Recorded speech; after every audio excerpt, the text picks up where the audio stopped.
Welcome back, everybody, to an all-new episode of Low Value Mail on this Monday, January 12th, 2026, the year of our Lord.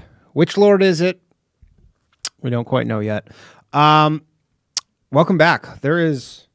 Sorry, I gotta adjust some settings here, some audio settings. Lot popping off. Oh, buddy. There is a lot going on. Welcome back, everybody. Really a king's ransom of things to talk about tonight, including the ICE shooting in Minneapolis, the revolution in Iran, Greenland, the U.S. deploying direct energy weapons in Venezuela, Alberta separation picking up steam, and Trump capping credit card interest at 10% for 1 year, which you can imagine me and my people are not happy about, us usury Americans, although I'm a usury Canadian, but not pumped about that. Also, I kid, it's fine.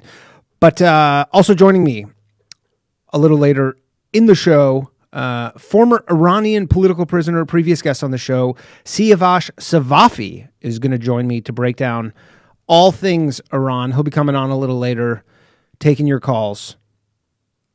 A lot happening. And as always, you can support the show, liking the stream, sharing with a friend, leave a comment, or patreon.com/lowvaluemail. I'm trying to figure out something that I can add as a kind of Patreon additional content that doesn't take up too much of my time. Maybe I'll bring back watching. What do we think? Should I bring back watching the live videos after the stream? I know a lot of you didn't tune into that because it was so late before.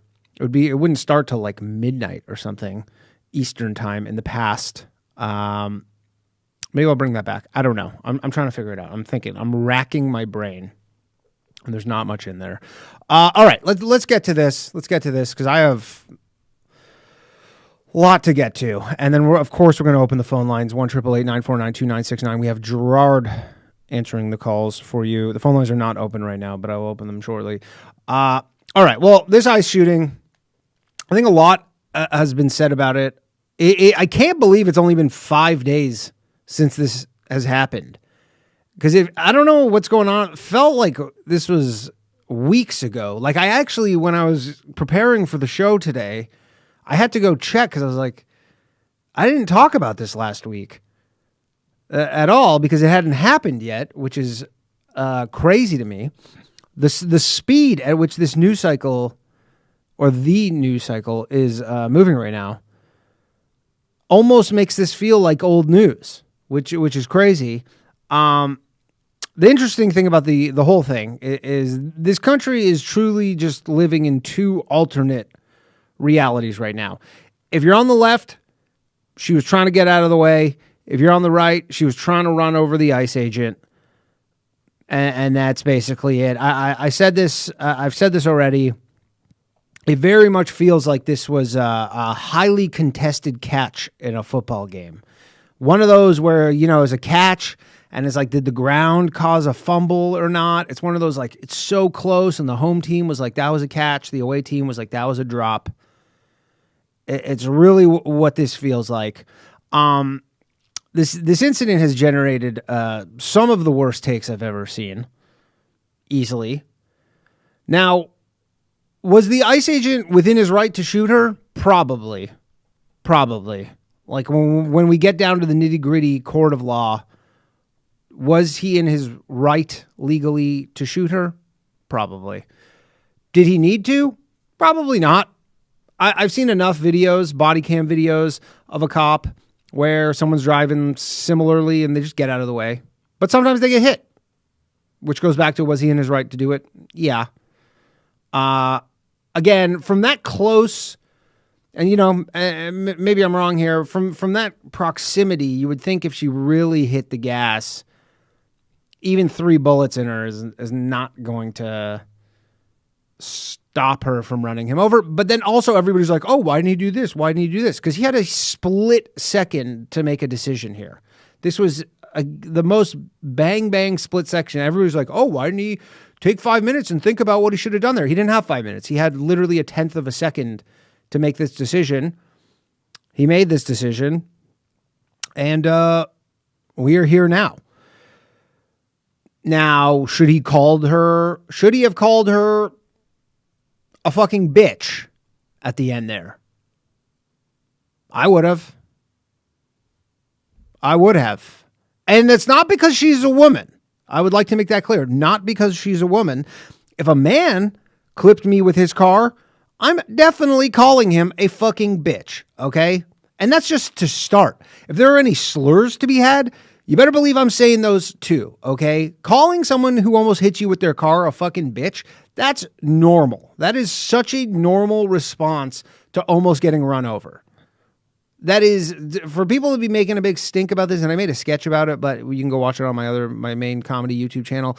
But that's such a normal, for people being like, see, that's proof right there. He murdered her, called her a fucking bitch. That's not proof of anything. I've said way worse. Also, word of advice to anyone listening, anybody watching. If any type of law enforcement agent is trying to open your car door and one is standing in front of you trying to block you from driving, maybe just put it in park. You know, maybe just throw her in park. Maybe you feel you have done nothing wrong and the entire interaction is unwarranted. Just put it in park. This is honestly some of the best advice I've ever given out on the show. Just throw her in park. And, you know, the United States, pretty long track record of officer-involved shootings. This shit isn't particularly rare, so why risk it? Just put it in park. Just put it in park. Let the courts sort it out. I know it's not a great outcome, but sometimes you can sue and get paid out the ass in this country. So it's just put it in park. And now, I said last year on the show, early last year, the biggest risk for the Republicans, in my opinion, is overdoing the deportations. Is, you know, not deporting too many people, but just having too much bad PR. And it's happening. People on the left are way more likely to get out and vote versus the right. They mobilize better. They organize better. It's certainly a risk. And probably the worst part about this whole thing is Trump's not even deporting that many people.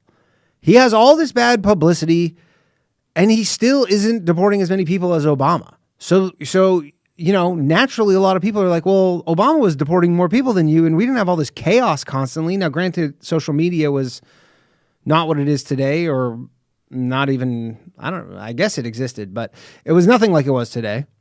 But again, he was deporting more people with, like, I would imagine, less officers, less resources, and he didn't have this fucking shitstorm constantly. And now look, I don't know the solution here. I don't have the solution.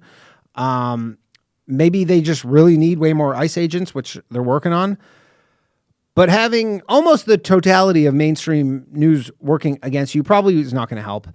And look, I'm sure most of you watching probably feel the officer was justified. And look, you can call in. You'll have your opportunity to tell me what you think once the phone lines are open, and you can tell me your thoughts. Now to Iran, I'm trying to bang out a bunch of things here so that I can get the phone lines open before we have Sia come on. He's going to come on at 8:30. So the Iran thing, I'm actually not going to talk too much about this right now, just because we have Sia coming on in a bit. And as mentioned, he's a former Iranian political prisoner. He was on the show in June. He knows his shit. It really seems to me like Trump is either gearing up for a world war or taking action to avoid one. I don't see anything else here. That's just my feeling, is that it's one of those two things. Either he knows something we don't,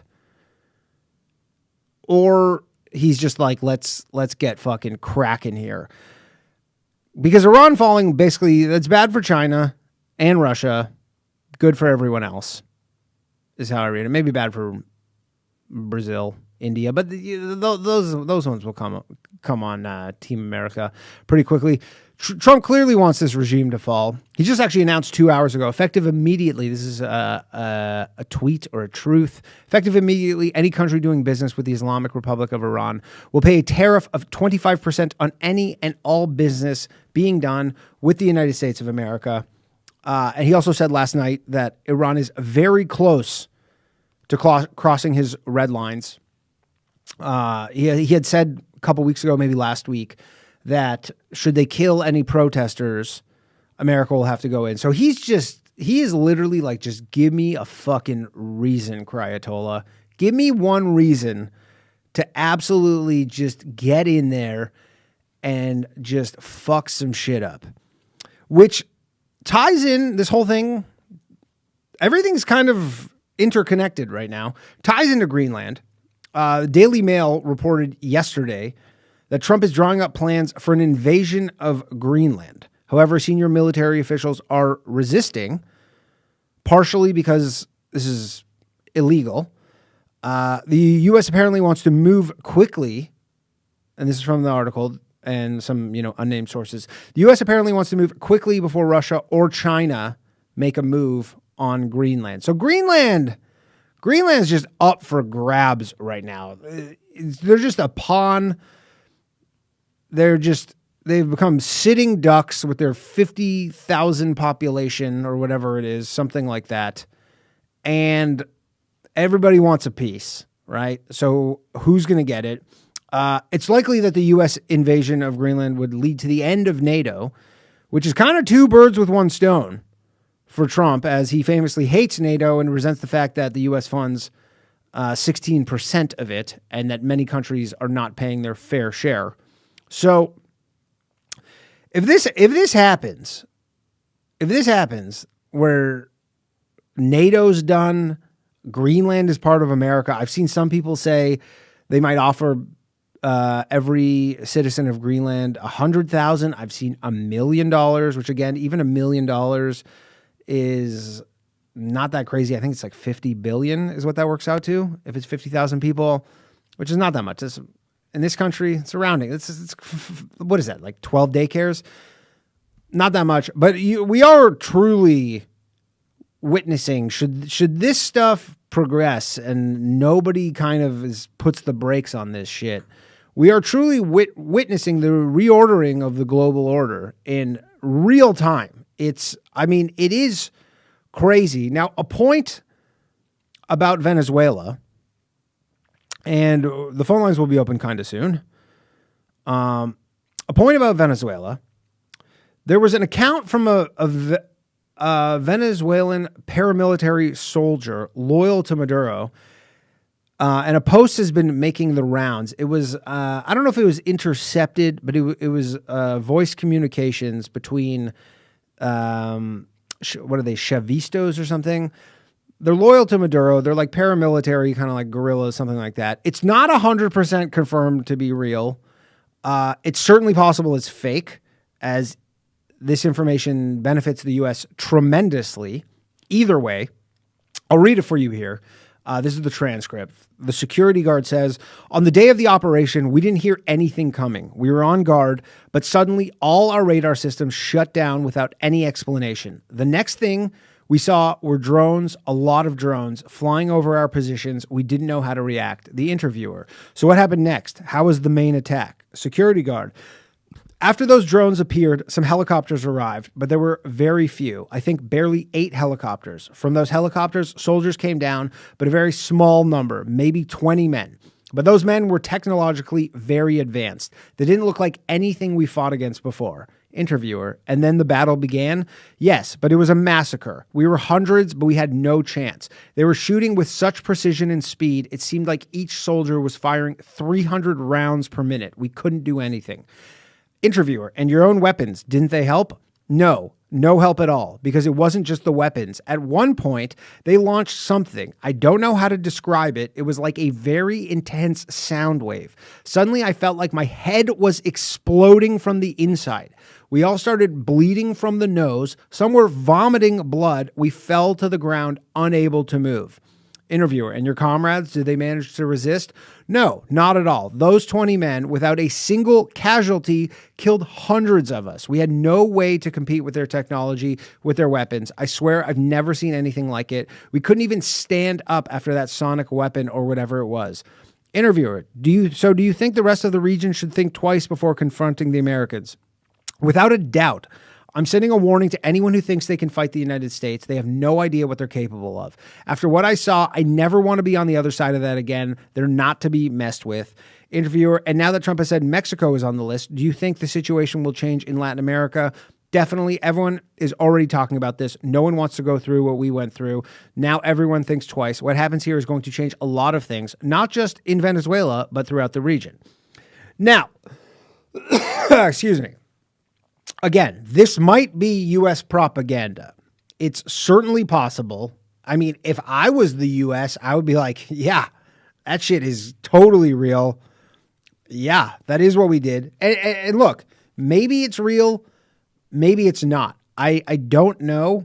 If I had to bet, I would lean on the side of it being real from what I've seen. If you're a country looking to fuck with the United States of America, can you safely just discount this as fake? Right? Can you just be like, no, that's bullshit? What if you're wrong? The U.S. has direct energy weapons that can make your fucking head start bleeding. Do you understand? Like Peter Doocy from Fox News reposted a segment that he did in 2013. You can see it up on his Twitter page. It's the most recent post where he essentially confirms this. Okay. There's a video. He's at Quantico. And he's basically saying they have this directed weapon or whatever that runs on some sort of like millimeter frequency or whatever the fuck it is. And he goes, when I'm standing right here, it was 50 degrees outside. He goes, when I'm standing on this spot and they fire this thing at me, my body gets insanely hot, right? And he's standing there and then all of a sudden he just jumps out of the way. Now, maybe this is Fox News propaganda from 2013. He was just acting. I don't know. It's, again, a lot of possibilities here. And it's also possible Chinese and the Russians have similar technologies as well. There's a CNN interview from the 80s going around. I caught a little bit of it. I didn't have time to watch the whole thing, but it was essentially a whistleblower saying the U.S. has weapons like this. This is in the 80s, and that the Russians have it too. There's no mention of the Chinese, but it's very possible that everybody has this shit where they can make your fucking heads bleed. Okay. And just the fact that Venezuela is like, they're like, yeah, there's 20 of them and they didn't take any casualties and they destroyed us without any problem. You would have to think a lot of countries are seeing this and they're like, that's not great. It's not great if we don't have this shit. If you don't have nukes and you don't have this stuff, you don't really have a leg to stand on at that point. You don't. Finally, last thing I want to talk about. And then, you know what? I'm going to open the phones now. We're going to open. The phone lines are open. 1-888-949-2969. Anything you want to talk about? Again, we'll be joined by SiaVash Safavi in about 1 hour from now. But we'll have the phone lines open for a good chunk so we can hear from you. Hear what you want to say. Obviously, we got Gerard answering the calls. But I want to talk about my home country of Canada. So I spoke about this last year. I said, I was talking about, I've talked about this a lot, the potential for the province of Alberta to separate from the rest of Canada. It's another wrench in the ever-changing global order. Something that seemed impossible 18 months ago. Absolutely. If you asked me 18 months ago, could Alberta not be part of Canada? I would say literally 0% chance. I could never see a scenario where that could happen. Specifically, the province of Alberta becoming a sovereign nation appears to be picking up steam right now. They require roughly 180,000 signatures, I believe that's the number, to have an official referendum. They passed a bunch of laws last year to essentially make it easier for them to put these questions to the population about on many things. But it seems like they changed these laws specifically for this one thing. And it might be, a negotiating tactic, potentially, to negotiate with the rest of Canada, the federal government. Based on the early turnouts, the referendum, this seems like a foregone conclusion. I saw videos of, like rural areas where they'd be in, like hockey rinks, kind of like Legion, VAs, stuff like that, packed. You couldn't even get in. Standing room only, couldn't get in. And these people are there to basically sign up. Calgary, a city of one of the largest cities in Canada, liberal stronghold. They have the most retarded, as liberal mayors as you can get of these cities. They had an event 2 nights ago, I believe. Line stretched, it was 7 blocks. People were waiting. It wasn't that cold, thankfully, because it can get pretty cold in Calgary in January. It wasn't that cold. There were people waiting for hours to sign this petition or whatever it is to have this referendum. So look, I said this last year. I was like, I've said this many times, 2026, they're going to have a referendum in Alberta. Looks like it's happening. The only mistake that I was way off on is I thought it would be the rural areas that kind of got them all the signatures they required for this referendum. And the idea would be completely rejected by the 2 largest cities, Edmonton and Calgary. It's not the case. There's a lot of people in these large cities who are like, we want out of this fucking country. My guess, if I had to handicap it right now, I'd say the odds of Alberta leaving Canada are probably 25%, which is not nothing. Again, 18 months ago, this would have been single digits. So when you look at the rate of change here, the delta, if you will, it's pretty impressive. And another interesting point with this was that when Quebec tried to leave Canada in 1995, everybody in Canada was like, good for you. You should have this referendum. This is, you should make this decision. Alberta is like, we want to leave. Everybody's like, you can't do that. You're not allowed to. That was very much the response when Alberta tried to leave, because Alberta is kind of Canada's cash cow. It's where all the oil is, which is funny because, with Quebec, they're like, yeah, go ahead. Go ahead. You owe it to yourselves to have this referendum. And now many people are like, you're not allowed to do this. We're not letting you leave, which is interesting. And this more ties into with all the shit going on in the world. On its own, you would be like, this is odd.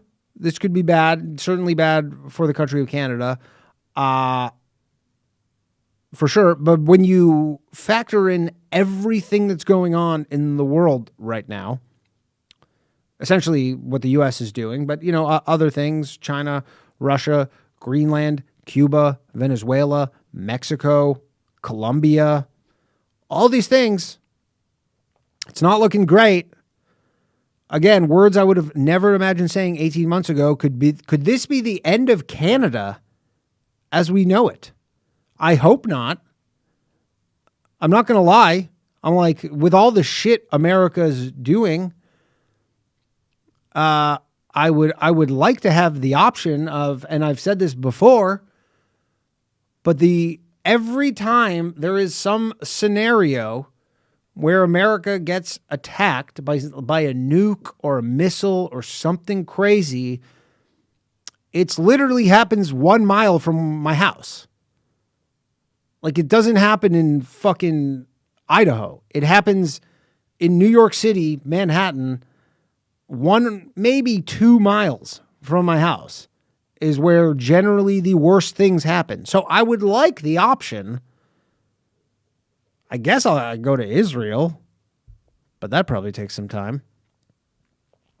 But when you factor this all in, sadly, it does seem, again, you asked me 18 months ago, what are the odds of Canada being a sovereign nation for the rest of my life? I would have said 100%. Why would it not be? And it's no longer 100%. The world in 5 years may look absolutely unrecognizable to the one we had So recently. It's and maybe I'm just being in my feelings here. Maybe I'm being a doomer. I don't know. That's just my read on it. I'm no expert on this. Anyway, I have made some predictions that have come true for the most part, but I think I'm okay at reading the tea leaves sometimes. But it's concerning. It is concerning. All right. Let's get to some calls. Before I do, like and subscribe to the channel, please. If you are an audio listener, make sure to follow the podcast, leave a review, especially on Spotify. Please follow the Spotify page, and obviously share the podcast if you enjoy it. Also, if you enjoy the show, you want to support it, you can do so at patreon.com/low-value-mail. It's $5 a month. Helps me bring you whatever this is. Also, I got a lot of road dates coming up for stand-up this year.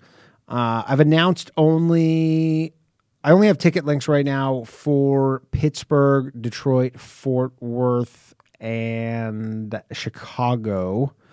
But I got a lot of other ones. Chandler, Arizona, San Diego, Nashville, Charlotte, Washington, D.C., a bunch of other ones. So if you want to get tickets for the ones that are available, go to dannycomedy.com or just go sign up for my mailing list. You can find out. And we got a new episode of The Bathhouse tomorrow night. All right. That is it for me. Let's go to the phone lines. We'll get to you all. So just stay patient. First up, the Goob. What's up, Danny? Hey, what's up, man? So I just want to say, everyone arguing over this ICE shooting is completely retarded. It's obvious. It's 100% obvious which side is in the right. And, I think that are you saying that just from a legal standpoint? Because I agree. Legally, if this goes to court, they're going to be like, 100% a murder. It's a cold-blooded murder. These rightards, they have their head. All right, that's not what I was expecting you to say, by the way. I think what needs to happen is that all of the good and decent people need to start recreating the video on their own to show these rightards just how safe standing 3 feet in front of a car, having its wheels spitting out towards you is. And, I think they need to remake these videos as many times as it takes to drill this point into the right's head. Yeah, they need to just test this out. Just go fucking try and just run over as many police, federal agents as you possibly can, just to confirm this is what you're saying. No, I'm just saying they need to get, two people together, have one get in the car and one stand 3 feet in front of it and recreate that video to show how safe and non of a threat the vehicle is, and I think they need to do that as many times as it takes till the right gets it. Yeah. That's not the worst idea. Not the worst idea. I remember there was a stabbing in Toronto, like this would have been probably 15 years ago. This kid, Sammy Yatim. It was a big deal at the time. And he was on a streetcar by himself. He was having like some crazy episode. And he had a knife. And they opened the doors. They were trying to pull him off. And he started running out the car. And this cop just unloaded his gun into this kid and killed him, obviously. And they charged him. His charges were dropped, but he was, I believe, convicted because he shot him a bunch of times after he was dead, which is just like such a Canadian thing where they're like, yeah, you should have shot him 4 times instead of 7 times, even though the thing happened in 3 seconds. But everybody's in America, you're allowed to reload at least 3 times. Yeah, but the thing is, everybody's like, why? The guy was 20 feet away from you. Why would you shoot him? And you're like, and then they come out with essentially the stats where like you can make up 20 feet of ground in like 2 seconds or something. Like everybody thinks you're like, 20 feet. I have fucking 10 minutes here. You're like, no, you have like 2 seconds before some guy's plunging his knife into your abdomen. No, knife versus gun. Gun only has the advantage at a distance. Yeah, exactly. So, but I mean, this is like a real kind of Rorschach test because I go online and especially in because I'm friends with a lot of comedians who are mostly like pretty liberal and they're all like, this guy's a murderer. Like I've seen some insane. I mean, even Tim Dillon. I love Tim Dillon, but Tim Dillon was like, "Why did he just shoot his tires out?" You're like, you have like half a second to make this decision, and I don't even think that would do anything. He was being sarcastic. Maybe I felt like I didn't think it's so. Hard to tell. Yeah, maybe I'm wrong with that, but I caught that clip and I go, shoot his tires out. Because at first I thought he was being serious too, but then, he did his Tim Dillon thing, and I think he was joking, but okay. I don't honestly know. Yeah, because I don't know, but I was like, shoot his tires out. I'm like, that, if a car's speeding at you, first off, I don't think, like, shooting your tires out doesn't just stop the car. Right. I think he said that at one point. Oh, okay. I only saw the clip. I didn't see if you shoot the tires out, it comes to it stops. Oh, okay. To an immediate halt. I only saw the clip out of context. He's pretty. No, Tim's the man. I love Tim. For a fat gay dude, he's great. No, Tim's the best. But I just saw, and everybody's like analyzing the angles of the wheels, and like, you're like, this thing happened within 1 second, and then people are like, oh, what's he doing in front of the car? And you're like, he's a federal law enforcement. What do you mean? Literally, the ICE agent literally didn't even touch his gun until the car was moving towards him.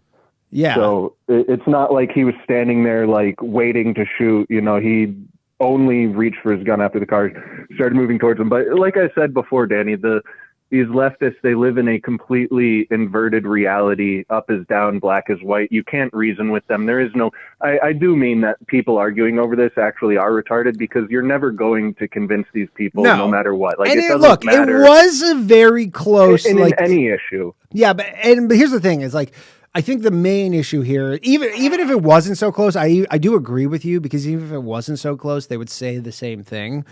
But like, in reality, this was very close. Like, this was the type of thing where you're like, yeah, you need to watch this in slow motion from multiple angles. There was the one angle from like over the fence from like kind of behind where you do see the ICE agent get clipped. And you would think that would be enough in court to just be like, look, I literally got clipped by this car, like, obviously. And the notion, people are like, well, yeah, just like take a little bump on the knee. And you're like, well, but it might not have been that. I might have been fucking pulled under the car and dragged. Yeah. And then that came out that cop had been dragged like 30 feet. Like a month earlier. Yeah, like 6 months earlier. So he was obviously, that was in the back of his mind. And, some people are like, yeah, their training says they're not supposed to. But like, again, if a cop gets in front of my car, like, my brain, I'm not like, oh, he's not allowed to do this. I'm just allowed to leave. Like, crazy. And then the chicks being like, drive, baby, drive. Like, the whole thing is insane. But again, it boils down to the left wants you dead. And not necessarily you, Danny, because as we learned, you're a Zionist. But, the colloquial. I'm a Zio-realist. That's the terminology. Yeah. Yeah. But, I mean, it's, the question though is does this, with elections coming up, is like, because again, even if something's wrong, it's just like, if people, like, even if they're wrong, if they go, well, yeah, we think we're right and we're going to go vote like we're right. It's like, does this get, enough people kind of on board to kind of tilt things? Trump's now saying, like, he's like, if we lose the midterms, I'm getting impeached, which if I was him, I wouldn't have said that. I don't think this changed anyone. I think the lines have been drawn in the sand for a very long time, and the people who fall on this side were already on this side regardless. Like, it's not that people are hyped up right now, but I don't think there's anyone that's hyped up that had their mind changed by this incident. Like, I think I disagree. There's certainly some people, I think, who were, maybe voted for Trump and they go, I'm not loving this. Because again, a vote against Trump, a vote for the Dems is just kind of it's kind of just pumping the brakes on things. You go, things will be probably a little less chaotic, a little more gridlock in government, just slowing everything down. Right. Everything's already gridlocked and slowed down in a vote. But it's not, because Trump literally just bypasses Congress with everything. America. Yeah, but I'm saying the judges block everything he does. Yeah. Well, not really. I mean, he has his judges have blocked literally everything. I mean, what do you mean? He has he's started countless military offensives. He has his tariffs, which he just unilaterally essentially did. As the commander-in-chief, that's one of the few things he can bypass and just do. Like when he took Maduro, that was something that happened like in a day. I mean, obviously people were planning it before, if you ask, knew about it. He did it behind everyone's back, so there was no opportunity for but if you ask, to stop it. But anything policy-wise that he tries to push through, judges stop it. Yeah, if you ask constitutional experts or even many people in Congress, they're like, yeah, war, like that has to be settled by Congress. That has to be decided. And he was just like, yeah, it was too much. It was too quick. We couldn't let you know, but he's just doing this shit, whether he's allowed to or not. Like, the Supreme Court's going to rule on the tariffs thing. He said today, he's like, it'll be a fucking mess if they rule against me. He's like, we're going to have to refund like hundreds and hundreds of billions of dollars. He's essentially threatening like economic collapse if they do it. And I've heard some people say where they'll say you can't do any more tariffs, but you can keep those ones in place just because of the damage it would do to unwind it. But I mean, I don't know. It would be pretty chaotic. Oh my God. It would send a economic shockwave through this country. I don't think they do that because it would be too fucking chaotic. Like, I don't know. I know there's a lot of, they try to create chaos to fuck with Trump and all that, but I think that one might be, I don't know, they did COVID, so maybe not. Yeah. And look, props to Trump, smart move where he basically said, like, I'm going to do this shit where if you try and I'm going to go so far where if you try and undo what I've done, regardless of the legality of it, it's going to fuck shit up so badly that you almost can't do it now, which is kind of clever. You have to give it, you got to give it to him. Smooth operator. Yeah. Anything else, Goob? No, I just wanted, make those videos, show the right, that they're wrong. Yeah. Good idea. That's all. Good idea. All right, later, Goob. Goob, everybody. All right. Hold on. Let me just go to... we got a super chat from Howling Joe. Says that lady had it coming. And Poison 1553. Danny, do you think this will cause white women to finally shut up? Or are they going to keep yapping? Oh, they're going to keep yapping. There is nothing beside... The only thing you can shut white women up with is duct tape and lobotomies. That's it. Those are the only two things you can do. And they still talk with the lobotomies, just slower. Hello. You're on Low Value Mail. Hello. Hey, Cole. This is Cole from Peoria. Cole from Peoria. How's it going? Hi, Danny. How are you doing? How you doing? I'm good. You? I'm pretty good. Can't complain. I wanted to give you props. Months ago, you had mentioned the why, like, it was valid in California for them to bring out the National Guard during a lot of these operations, because exactly what we're seeing here happens. It's like, as far as the Minnesota shootings, it's like the state's like, we're not helping you, we're not cooperating, we're not like putting up any lines. And I don't know what's up with like American stupidity at this point, or what the fuck is going on in Minnesota, because I've lost like all respect for the state completely. I don't get why everything happens in Minneapolis. I don't even get that, dude. Yeah, but it's like 4 blocks from where George Floyd was killed or whatever. Like, it's like a cursed zip code. I mean, the whole, like, if you just like, I'll bring it back to maps, but Minneapolis is like right south of freaking what is it? Up in Canada, you got Thunder Bay, Winnipeg, right? It's the closest. Thunder Bay, yeah. So between Winnipeg and Minneapolis and Thunder Bay, there's a large number of gangs. I mean, this last year, Minneapolis actually suffered a major cyber attack. They lost, like, all their federal employees lost like 3,000 passwords or something, and it was all like scam. Really? I never heard this. Look it up. It was, they've been getting fucked like constantly. And like, whatever's going on there, it's like, who is doing it? Like the Chinese or unknown? Well, at the time it was like, I think it was unknown because whoever it was, like, hacked like a Microsoft subsystem, and then that gave them access. I I'm not sure. I'd have to look up on that one, but it did happen last year in 2025. And everybody, the ransomware attacked, they call them sophisticated, but again, you're depending on Tim Waltz to tell you what he thought happened. And it's like, right. You're like, these people are too incompetent. But I guess, like, as far as the shooting, I have been arguing with, I am so exhausted from arguing with people about this because I just don't understand, like, anything that people are saying where they're like, well, ICE agents are not cops. Like they have different rights. Like that, you can't treat them like cops as much as they might look like one. They don't look like one. And then it's like, on top of that, you're sitting there going, well, what did this woman do? And it's like, well, she was driving her car. And you're like, no. Like, she was in the road. She blockaded the road to force these guys to, like, drive into a ditch. And they're like, okay, we're doing this.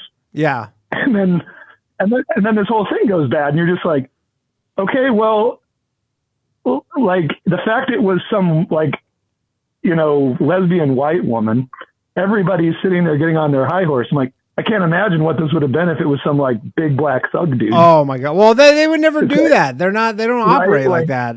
Thankfully. Exactly. They would never, like, again, but this is like, you sit there and go, this is so stupid. It's like the state is not cooperating. These citizens are not being protected.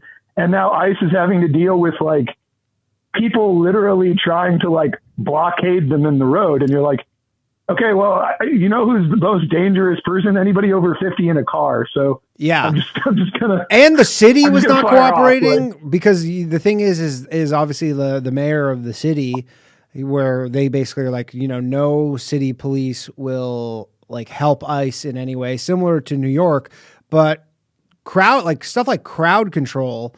ICE officers are not really trained for crowd control. That's not what they do. Right. No. Whereas municipal, police officers are. They're trained for uncertainty, like, suppression. Yeah. Which means killing people. Yeah. But I'm sure in other cities, red states, something like this happens and, there's all these people protesting and they deploy city police to kind of just keep the peace, essentially, just so stuff like this doesn't happen. But because the city is like, we're not cooperating. Yeah. So.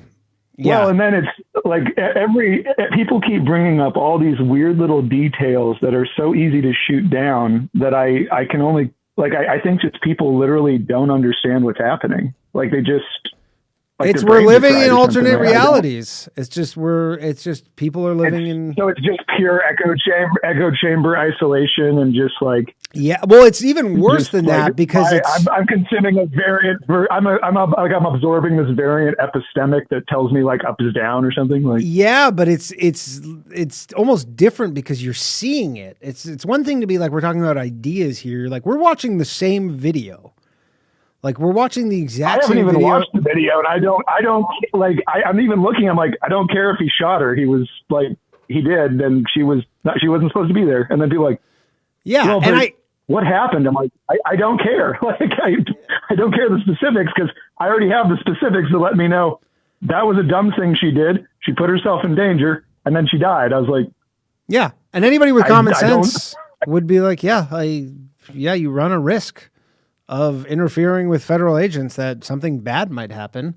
I mean, you're lucky if you just get arrested. And I'm sure they gave her several warnings before. I can't imagine the first thing they did with 50 people surrounding them, videotaping them and blowing their fucking whistles is to just drag her out of her car.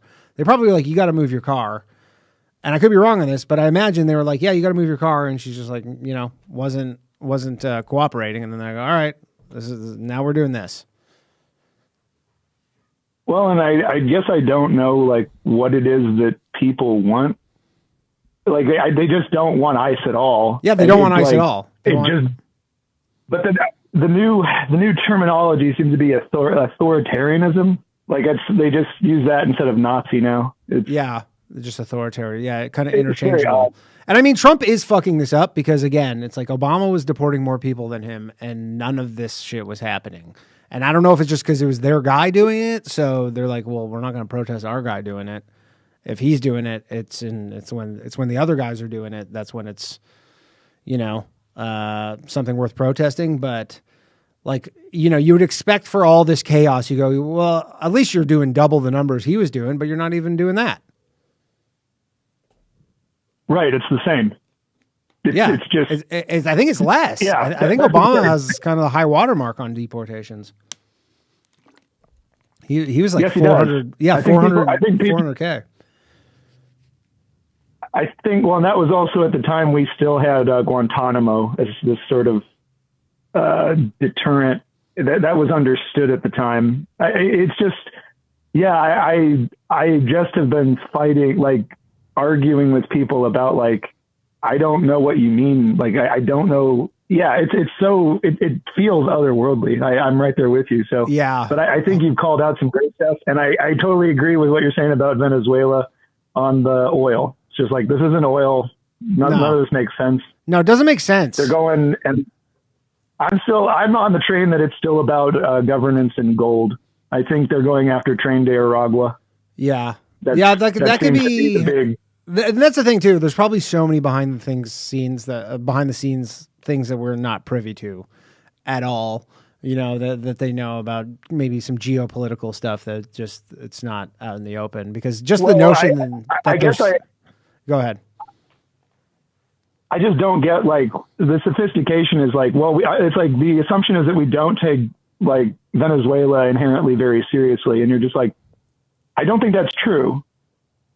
Yeah, that's like part of the assumption from anybody arguing is like, well, obviously we don't take Venezuela very seriously. And you're just like, everything they're doing would seem to suggest that they are taking them very seriously. Like they're taking them exactly as seriously as the word transnational narcotics, human smuggling cartel would merit. And then people go, nah, it's like oil or something. Like, yeah, it's like oil. Well, it's because Trump said it's oil, but you're like, why would you believe that? They'll point at the Middle East like that makes sense. They'll point at the Middle East and say like it makes sense. And you're like, right, that's the thing that you're going after in the Middle East. That's the whole thing. But I was like, holding Afghanistan had some oil in it. I was like, but all of that is about governance and commerce. I was like, cartels are notoriously bad at making commerce flow very well. Right. Like they allow limited pockets of commerce, but they don't allow like globalist commerce. That's a huge problem. Yeah. So it's like the idea that South America is like doing really well. It's like,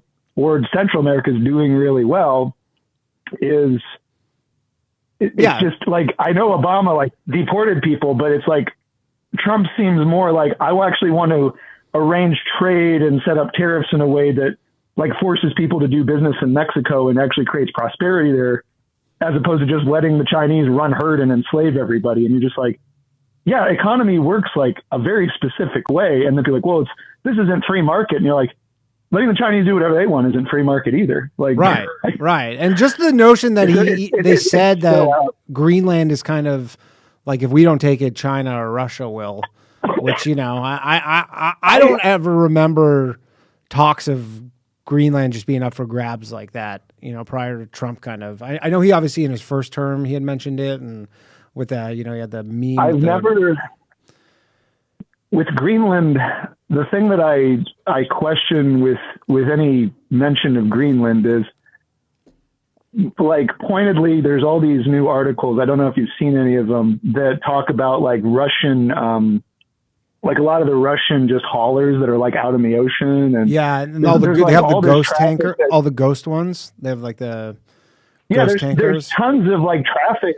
The Danish are like, stay the fuck out of Greenland. And you're like, well, we would if you like, I don't know, could actually like go, like, you know, enforce any of your restrictions. I was like, why is there all this like ghost shit out here? Why is most of this here? And they're like, well, you don't get to decide. And I'm just like, who are we feeling bad for? The Danish? Yeah, fuck it was Danish. Like it was kind of funny though. Like, who gives a fuck about the Danish? Yeah, it was funny when Trump's like, "Why do they even get Greenland? What? Because they landed a boat there 500 years ago?" And you're like, "That's how every place is." What do you mean? You're like, "Isn't that a right?" But then, isn't that what America? Like liberal, I haven't seen liberals even touch the concept because they're like, "Well, we'd be taking a colony back from our colonizer," and I'm like, isn't that good? Yeah, isn't that exactly what you want? Don't you want 10% caps on credit cards and all this $2,000? Like, he's doing all this stuff where you go like, The socialists should love this shit. Right. But it's like, again, all this comes down to sovereignty and enforcement. And then people are like, well, but you're like, Europe's always been our greatest allies. And I'm like, we've been propping them up since like World War II. I was like, they're back. Yeah. I don't think they need our help anymore. And I guess it's like it's weird. Yeah. And the frame of reference where you go always and you go, what do you mean always? And you go, oh no, I mean for 80 years. It's not always. Like this is still in the grand scheme of time. You go, this is pretty recent that there were, in our lifetime, sure. But the stuff changes. Well, and how ridiculous is that we're the previous colony of most of these assholes, and then we're coming back and being like, oh, thank you, Massa. Let us pay you some more so you can have a nicer Greenland. Yeah, we're sorry for making it brown. And you're like, okay, well, like this is really weird. Like, why are you guys shilling for Denmark? Like, yeah, Denmark. Yeah. Well, wait till the $1 million a head offer comes in. We'll see how they feel about it. All right, I gotta let you go, Cole. Good talking to you, man. See you, man. Later, Cole. All right, let's take some more calls. Poison 1553 says maybe Minneapolis has the highest concentration of stupid people. I don't know, just a guess. I mean, Tim Waltz is not beating the accusations there. Appreciate the super chats. All right, let's take some more calls here. Oh, let's go to this one right here.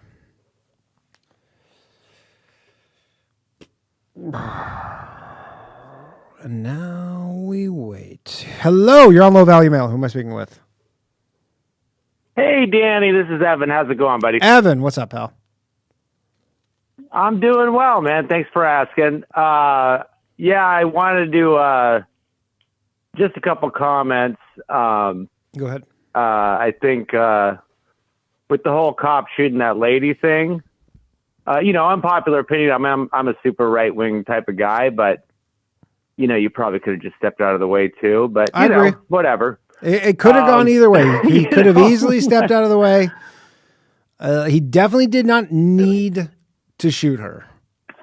He didn't need to do that. Yeah, whatever. I don't really care either. Obviously it's terrible that human life was lost, but nothing of value was really lost. But it's. She's got kids. It is what it is. So you got to feel some sympathy. Yeah, I guess lots of kids have stupid parents. Yeah, I heard that the wife of hers, she only has. Now I don't know if this is true or not. I heard this on another podcast, but that she has 3 kids. Yeah, but only custody of the one. Custody of one because she was burning the other ones with cigarettes or something. I don't know. Lesbians are just wonderful. Yeah, I've seen like a fake rap sheet of hers going around that I believe has been disproven. It's so crazy. Okay, something. Yeah, all right. It is funny. Yeah, that something like this happens, and there's some guy on the internet probably watching the show, and the first thing they do is go, "I got to go whip up a fake rap sheet of this chick to make her look bad for my side." See, that doesn't surprise me because I heard that, and I'm like, that's just a little bit too perfect, isn't it? Right. Exactly. Yeah. Come on. But yeah, no, I think it's interesting with the Venezuela thing because at least it's in our hemisphere. I have mixed feelings on it, but I have been thinking in the recent, the last couple of months how, in a way it would be kind of nice to live in a system like China because then we wouldn't be just torn apart by politics. We just kind of be like, okay, we have a government and they do shit. And the nice thing about China is that they actually do stuff that's, in their, at least in their view, that in the leadership's view, is in favor of their own people, and they're, in advancing. The interests of their they have they have a more cohesive environment. Certainly, I guarantee you, people get along way better there on a whole as they do here. They don't have free speech. They don't have. Yeah, because here we have this whole electoral politics thing, and then you just have the issue of, obviously you're going to have a ruling elite. You're going, and that's just a fact of the matter. But we have this real problem in the West, and in the U.S. and then the rest of, the West, that we sort of have a hostile elite that are actually working against our interests. Yeah. So, you know, in a way, I sort of envy the Chinese and the Russians in that at least their governments are actually working in the interest of their people and their nation. Yeah. I mean, we're just sort of like, we're not. Yeah. I mean, my friend from college, my college roommate, him and his wife and their 3 kids just moved to Shanghai because she works for like a big, you know, Fortune 500 company. And just, I think they were doing like a, you know, just like a 1-year transfer. They love it there. They live in Shanghai. They're like, this is amazing. There are no complaints. No, I'm like you. I've done a lot of traveling. You know, I banged the ladyboys in Thailand and all that good stuff before I had my family. Yeah. You know, and I'm a deadhead. I'm sorry for your loss, Danny. Yeah, that was a bummer, man. You know, I kind of expected it, to be honest. When I went to go see the Dead last year, I was very much. I heard he wasn't doing like looking well. He was doing okay at the Vegas shows. I heard at the San Francisco shows. For people that don't know, the Bob Weir passed away from the Grateful Dead. But I very much every time for the last 2 years I left a Grateful Dead and Company show, I was like, this is very possibly the last time. I mean, like he was the youngest of the remaining members. Like the other ones were in their 80s, and you're like, you know, you just kind of do. Yeah, I think he was 78. He was 78. You know, he lived a pretty hard life. Good on Bobby. Well, and good on Bobby for doing the Norm Macdonald move. You know. Yeah. You know, keeping it private, so now I guess we just have all we got left is the drummers. So I'm thinking just a 2 to 3 hour show of just drums. Well, really, only one of them. No, Kreutzmann wasn't at the last show. He's tapped out too. It's just Mickey Hart is the only one left. Kreutzmann didn't do the Vegas run, and I don't think he did San Francisco. So he's kind of like, I'm 80. I don't know. He's probably 82 or something. He's just like, I'm out. Like I can't travel like this. It's you know. Yeah. I can't imagine still like if you ask me, am I going to be doing stand up when I'm fucking 80? I'm like, I hope not. Yeah. I'm like, I hope I still don't have to be doing that. Hopefully, yeah. You know, like you're a healthy guy. You know, I've watched you guys for a long. You and your that degenerate that you hang out with for a long time, and you seem like you've really gotten yourself fit. And I'm working on the marriage and the family and stuff, man. I mean, I think that's the way to go. Yeah, but not banging really ladyboys anymore. Nothing. Exactly. That helps. You know, that helps. Yeah. All right. Thanks, man. Appreciate it. I really do wish you the best. Yeah, absolutely. I wish you the best. I am going to go see your degenerate friend there in Sacramento. We got a bunch of our friends from church are going to go see that from guy. church. I wish if you come out in our neck in the woods.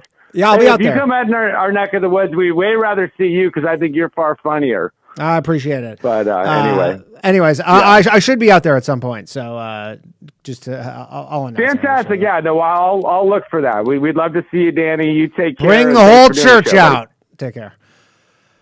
All right. Let's hang on the lines here. Please. Who we got next? Hello. You're on Low Value Mail. Who am I speaking with? Hey, Danny. How's it going, brother? This is Chris. Chris, what's up, pal? Long time. Long time. It's been a long time. I saw you were tweeting at me about, what was the thing you tweeted at me the other day? Well, the ice shooting. Oh, the ice shooting. So tell people. Yeah. Chris is the numerology, the OG numerology guy from back in the day. Yeah, and hey, shout out to the last caller. I'm Sacktown. I'm also going to Ryan in Sacramento, so nice. Shout out to the last caller. But yeah, so Masonic theater, as always. I mean, everything just you know. Like I said, it's important that people know so they don't get so excited and they get so up in arms because this. You combine this with the George Floyd, it's complete Masonic. First off, it's black and white. You have George Floyd killed, who, by the way, it's literally 6 blocks away. Yeah.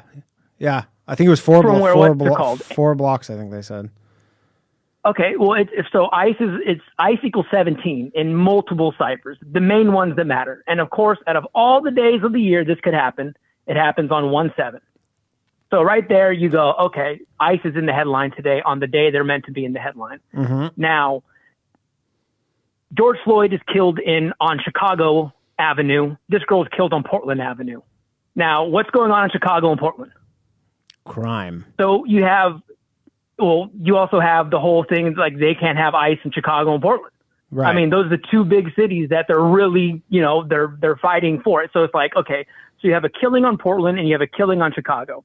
Now, George Floyd was killed on a leap year. So May 25th, the year he killed, 2020, was a leap year. Usually it's the 145th day of the year, but George Floyd was killed on the 146th day of the year. Now, wouldn't you know that the girl's name, Renee Nicole Good, they have to mention the middle name in the Peoria cipher equals 146. So the minute I saw this, I said, okay, this is just Masonic theater. Now I can tell you how it combines in, because the very next day in Minnesota, the Timberwolves played the Cavaliers at home. Uh-huh. And the Minnesota Timberwolves were 13-6 at home playing the Cavaliers. And I said, now, what are the odds that they're going to beat the Cavaliers to go 14-6? And sure enough, they beat the Cavaliers to go 14-6. And who are the Cavaliers? The Cavaliers were in the 17th century for King Charles when they were the fighters in the Civil War.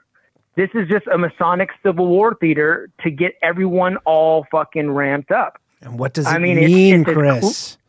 What does this tell us? It just tells us that obviously, first of all, we already are in a civil war. If anyone doesn't think we're not in a civil war, we're 100% in a That civil is a war. good point, actually, because we expect it to look like other civil wars. Yeah. We can't comprehend it. We're going to be marching on Gettysburg, like marching in lines. It's not that. It's a different type of warfare. Mm-hmm. It's people trying to destroy people's lives. That's war. Yeah. And we've been in it since January 6th. So this is just, to me, this is the next step to ramp up to civil war. You're going to see more. You're going to see more craziness happen. So, like I said, when you see the killing on Portland and Chicago, and then you see how ICE is in Portland and Chicago, and then you see how of all the numbers it could be 146, and you just go, this is just Masonic theater.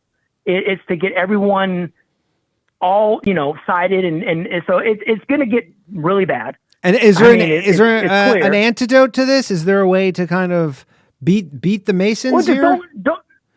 Don't participate? Just don't pay attention to the shit. Don't pay attention to it. I mean, everyone is like, where your energy and your mind and everything goes, that's what matters. If people are spending all day looking at the video like it's a Zapruder film, like, oh, the wheel turned this way, the wheel turned that way, you're wasting time. Yeah. You're wasting time. This is theater for them. They want your mind controlled. They don't want you thinking what the end game could be, or, how can we get rid of the elites? It's how can we get rid of my neighbor now? Yeah. That's well said. So when we're so consumed in it, it is Masonic. I mean, and the fact you have black and white. I mean, that's Masonic checkerboard. You have the black man killed. Now you have a white woman killed. You have the two demographics in those, heavy liberal demographics.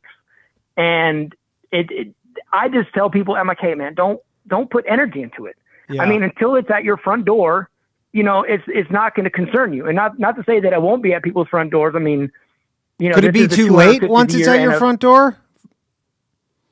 I mean, I don't know those answers, but I mean, in the time being, people, getting up in arms about something going on in Minnesota, both things going on in Minnesota. Yeah. Coincidentally, right after all the Minneapolis fraud was going on. I know it's hard to ignore that. Just everything kind of important seems to happen in fucking Minneapolis for some reason.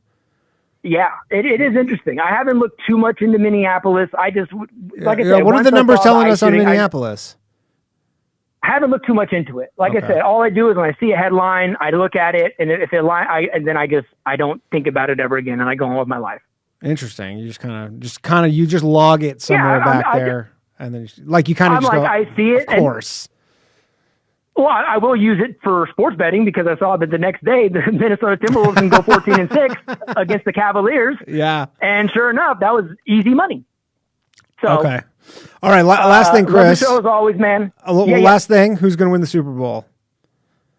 You know what? It's tough. Beginning of the year, last year I had put Packers in, And then with the Chicago Pope being around, oh, it's interesting, Chicago Pope! I didn't think about that. They have God on their side. Well, here's the thing. My pick for the World Series this year was Toronto Blue Jays versus the Chicago Cubs. Okay. 1 out of 2. I mean, the fact you got the Blue Jays, pretty good pick. That was the harder one than the Dodgers. Blue Jays equal 49 and 121. It's their 49th season. It's the 121st World Series. And then the reason why I like Chicago is because the Chicago Pope's birthday is September 14th, 149. The Dodgers went 9-14 in World Series. So once it was the Dodgers and it wasn't the Cubs, I know you're a Toronto Blue Jays fan, I just had to stack the Dodgers. And I just waited to the last game when they were down. I was like, oh, dude, there's no way they're not going to go 9-14. It's also the 149th MLB season. Right. I mean, there's just so much lined up. So for this year, if Steelers get past the Texans tonight, I don't know, man. A Steelers-Chicago Super Bowl could very well happen. Yeah, and would be probably Aaron Rodgers last year. I think it's going to be the Bills. Yeah, you know what? The reason why I never say the Bills is because there was an episode of The X-Files where the man with the cigarette talks about how they rig sports and they rig everything. And he said, who do you want to win the Super Bowl this year? And the man in the cigarette said, as long as I'm alive, the Buffalo Bills will never win a Super Bowl. And they went 4 years in a row back in the day and never won one. Didn't win one. Yeah. All right. I don't think they're going to be Denver this weekend, but we'll see. Yeah, we'll see. All right, man. Good talking to you. All right, brother. Don't be a stranger. Yeah, you too. All right. I will. Chris. Oh, sorry. I hung up on a little premature. All right. 6 more calls. Hold on. Let me flip this phone lines thing to close because I don't know if I'm going to get through to all of you, but I'll do my best. We'll do rapid fire. I have 23 minutes before Sia shows up. And we're going to talk about Iran. Hello, you're on Low Value Mail. Who am I speaking with? You're speaking with Jacob from Detroit. Jacob from Detroit. How's it going, man? It's going great, man. I had a couple ideas, little conspiratorial let's things I want to throw past you. Yeah, let's hear it. So on the topic of Venezuela, everyone's talking about the oil, obviously, but no one's really talking about like the desire for the American government to like exploit their constitution. In the Venezuelan constitution, there is a little parameter that says that essentially if their president is incarcerated, they have to have elections. Really? Yeah. Now, would he count under this? Because obviously he's not recognized. I guess maybe internally he would be. So if you saw that his vice president was declaring that he was still the president of Venezuela on TV, despite her taking the role, the reason why she's saying that is because she knows this constitutional crisis will arise. It seems like the Trump administration has taken a very proactive approach when it comes to the legality of what they're doing. Rubio designated Maduro as a narco-terrorist. That designation allows them to do an enforcement action against him that legally wouldn't be permissible. And knowing that, taking a head of state is, you're not able to do that under legal circumstances. He would have immunity. They had to create the legal framework beforehand to create the incarceration. So the way they did that is they claimed he was a narco-terrorist. This was back in like 2019. Yeah. Then they said they don't recognize the government of Venezuela. So he's no longer the president of Venezuela. So they've eliminated his, executive immunity. And then there's another thing. So all the oil that goes into Cuba, most of it comes from Venezuela. Yeah, for free. Rubio's ancestral homeland is Cuba. Cuba, yep. And some people say this is Marco's revenge right here. This is Marco's revenge, I think. I think he's trying to weaken their regional access and essentially put a stranglehold on Cuba using oil from Caracas. Yeah. No, 100%. I mean, they've said as much. And let's go even further. So let's say that they violate their own constitution. They keep this woman, I'm trying to remember her name. Delcy Rodriguez. Delcy. Let's say they keep her in power. Let's say they continue to play this game where they say Maduro's still the president. We don't want to have elections. Well, what that would allow the Trump administration to do is say, look, they're violating their own constitution. They are no longer a legitimate government. Therefore, we are legally within our rights to do a regime change operation. We can put boots on the ground. We can actually destroy this government. They are no longer legally binding. They don't even follow their own laws. And that's what they're setting them up for. So I think what they've done successfully is put them in a situation where they're going to be forced to have elections, whether they like it or not. America's going to use their leverage to force them into elections. And that's why Delcy Rodriguez has been appearing on TV in factories and like little, business, areas in Venezuela, trying to show off the goods that they're creating, because they're trying to create domestic support and make it seem like everything's fine. Because they know this election is going to happen. Yeah. So I think essentially what this entire thing boils down to is they're trying to control the government of Venezuela one way or the other. And they found an easy way to do it that would legally be viable without them, quote unquote, breaking international law, even though they are breaking international law. Yeah. It does seem that way. In our own legal framework, they don't, though, because they've created the entire precedent through all this legal philosophical arguments they've created over the years. Mm-hmm. Well, that's why the DEA was there. The DEA was in Venezuela because they're like, we need some DEA agents here because this is technically their operation. And I guarantee you there was lawyers in Venezuela, too, with the DEA accompanying them during the apprehension. Okay, this was meticulously planned out. And I don't want to jump around too much, obviously, but I have a little thing I'm trying to get through really quick because I know you have other things to do. Go ahead. Greenland. Trump announced the Golden Dome missile defense system. Considering we have Alaska, which was purchased from the Tsar of Russia, that was the largest land purchase we had since probably the Louisiana Purchase. Mm-hmm. Okay? They're going to put a missile battery in Alaska, guaranteed. They already have them. They're going to want to put missile batteries in Greenland for the Golden Dome system.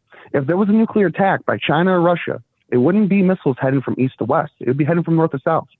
They're going to send them over the Arctic. Sure. Yeah, over the Arctic, yeah. So I think Trump and the defense, apparatus wants to create circumstances to catch potentially a nuclear weapon.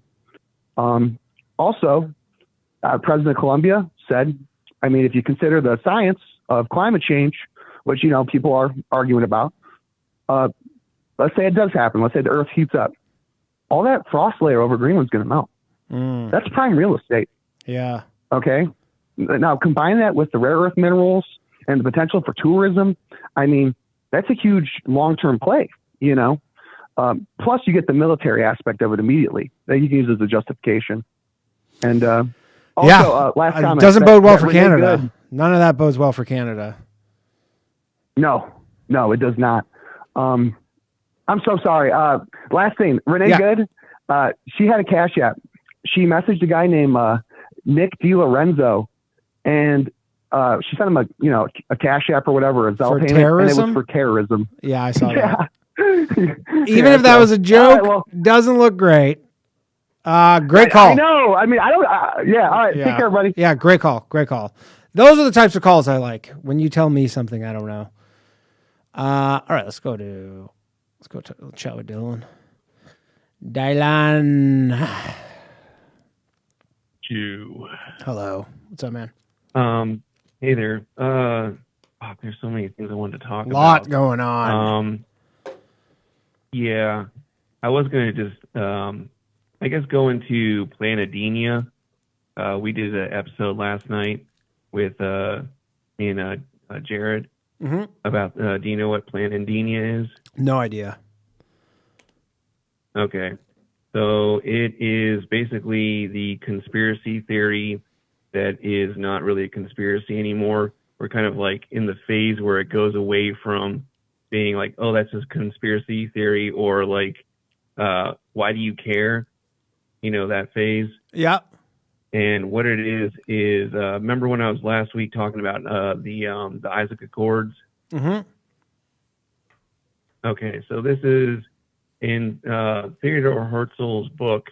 In one of the chapters, he goes over whether Argentina should be the new homeland for the Jews or Palestine. He has a whole chapter on it. I think it's like chapter 5. Okay. And so what it is basically they want to go and make a homeland for the Jews in Argentina. And sorry if my kid just screamed, if you could hear that. I didn't hear it. And so it kind of starts explaining why Argentina their economy and their economic history has been so chaotic. When you start looking at the plans since 1880 from sponsored by Maurice de Hirsch for the Jewish Colonization Association. Okay. And what's been going on recently in the last, let's say, I think it was 15 or 16 years ago, Patagonia in Chile got burned down by they have a big Israeli fire right now, right? IDF soldier. Don't they have a huge fire so right the now? Reason that, yeah, and that fire right now is raging because of an Israeli tourist. And is that a fact or is that conjecture? Yeah, it was definitely, they caught him. The reason that they're doing that is because their government, Javier Milei, just made they removed rules that previously they had to make it so that you couldn't go and burn down forest land and develop it. Okay. Where you had to wait 20 years to buy up the land and develop it. Well, they removed that rule this week, as well as what was the other thing that they were doing? God damn it. They removed they made it so now Jews, I'm not even joking about this, Jews and Israelis can go move into Argentina and collect pensions and buy property there. They're the only people allowed to do it. In Argentina? Any Jew? Mm-hmm. Or you have to be Israeli? Israelis, Jews, yeah, they're making a new homeland. This is not like conjecture or like just making shit up. This is actually true. So if you want to go and start reading up on Plan Andinia, Andinia, how do you spell that? Andinia. It's Plan Andinia. Andinia. Yeah, oh, I'm not going to go over it too Andinia much. Plan. Okay. I'm not going to go over it too much. I feel it's uncouth to go and promote my own channel, but promote your channel. What do you mean? No. I don't have a ton of time, but definitely go promote your own channel. Yeah, Dylan Farnham, 1488. We did 2 hours on it last night. And then the other thing I wanted to say was about the Greenland thing. Yeah. So how I said that, do you own property? Like, do you own actual property or like without any mortgage or anything? I don't own any property. Like, I have a mortgage. I own a place in Toronto, but there's a mortgage on it. Okay. So when you own property, you go and like you fully own it. You take out another loan on it, and then you go and buy another property. That's pretty much the scam, right? Mm-hmm. So that's what they were doing with Ukraine, as I was explaining last week.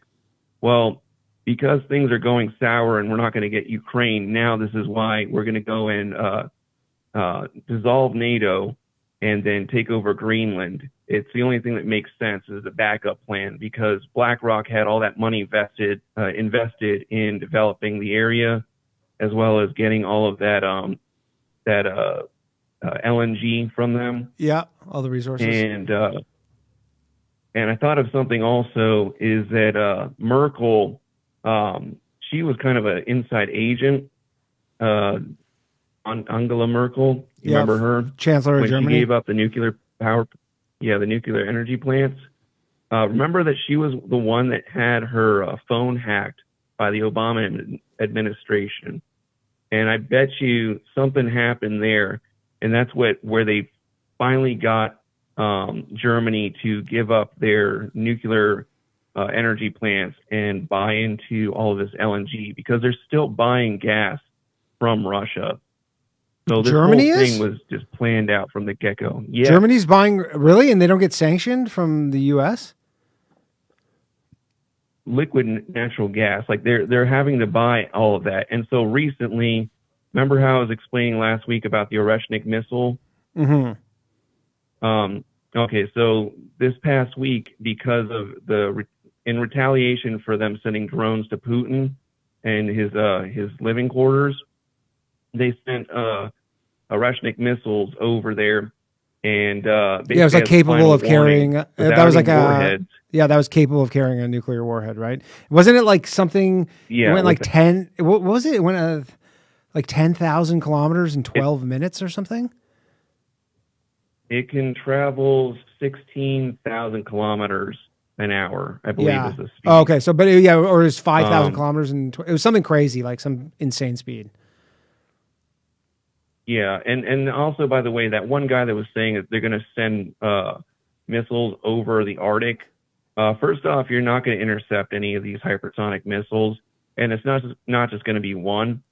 And secondly, so when they sent this Oreshnik missile over to Ukraine this past week after retaliations, they took out 50% of Ukraine's liquid natural gas reserves. So they're really hitting them hard, and they're kind of saying like, and so this is why this whole thing is kind of getting tied into Iran, because Iran's kind of at their wits' end, as I said before last week, that if Israel starts shit, all these Jews in Israel are going to have to go and move to Argentina. Not the worst place to have to go move to. Why they're doing all this right now. I said not the worst place to have to go move to, but it's as the Jews would say, that's a schlep. All right, Dylan, I got to let you go just because I got some more calls, but I'll talk to you soon. All right. Dylan, everybody, go check out his YouTube channel. All right. We'll see if we can bang out these calls before our guest joins us. Sit tight. Hello. You're on Low Value Mail. Who am I speaking with? Hey, this is Spencer from North Carolina. Spencer from North Carolina. What's up, man? Hey, man. Something I didn't get a chance to call in last week, but you talked about how you were confused as to how Maduro was charged with a machine gun violation. Yeah, I had Robbie Bernstein explained it actually on the Bathhouse. He does a show with Dave Smith, but essentially I guess they were saying that it was because it was in the context of drug trafficking. It's like a tack-on charge, I guess. Is that correct? Kind of. How familiar are you with machine gun law in the U.S.? Zero. Absolutely zero. Okay, so I can get a little credentialist here. So without getting too specific, I'm a 0702 manufacturer, which means that I am a relatively small proportion of the U.S. population that can legally make and possess machine guns. Sick. As a civilian. Awesome. Yeah, it is pretty sick. Awesome. So basically, machine guns are probably one of, if not the most tightly regulated, just things in the U.S. period. So basically, there's three classes of machine guns, more or less. There's transferable. There's what's known as pre-May samples and post samples. So transferables are any machine guns that were made and registered prior to May 19th of 1986. These are otherwise known as like pre-86s, legal MGs, whatever. Like as long as you're in a state that doesn't ban them, you as a regular person can own it, do whatever you want with it, dick around, take it to the range, whatever. How many states ban them? There's only about like 12. It's all the states you would think of, like right? New York, California, Illinois. Okay, I would have thought it would be higher than that. All that. Yeah, but okay. Yeah, it's not that many. Basically, the whole middle of the country, good to go. The New England, like New Hampshire, Vermont, Maine, you can have them. And then there's this weird class of pre-May samples, which those are basically imported machine guns that came in during a specific time frame between 68 and 86 that only dealers can possess and move around. It doesn't really matter to the average person. And then the rest are what's known as post samples.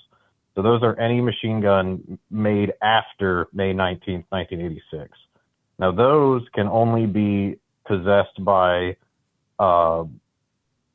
FFL SOTs, so firearms dealers and manufacturers, or government entities, right? Okay.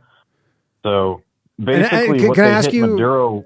Sorry to cut you off. How many machine guns are in like people's hands? Like, how many machine guns are there in the United States? Not in like government but like just actual people. Like, how many people own machine guns in the United States? So the transferables, like the fully legal ones, there's roughly 180,000. Oh, okay. So good number.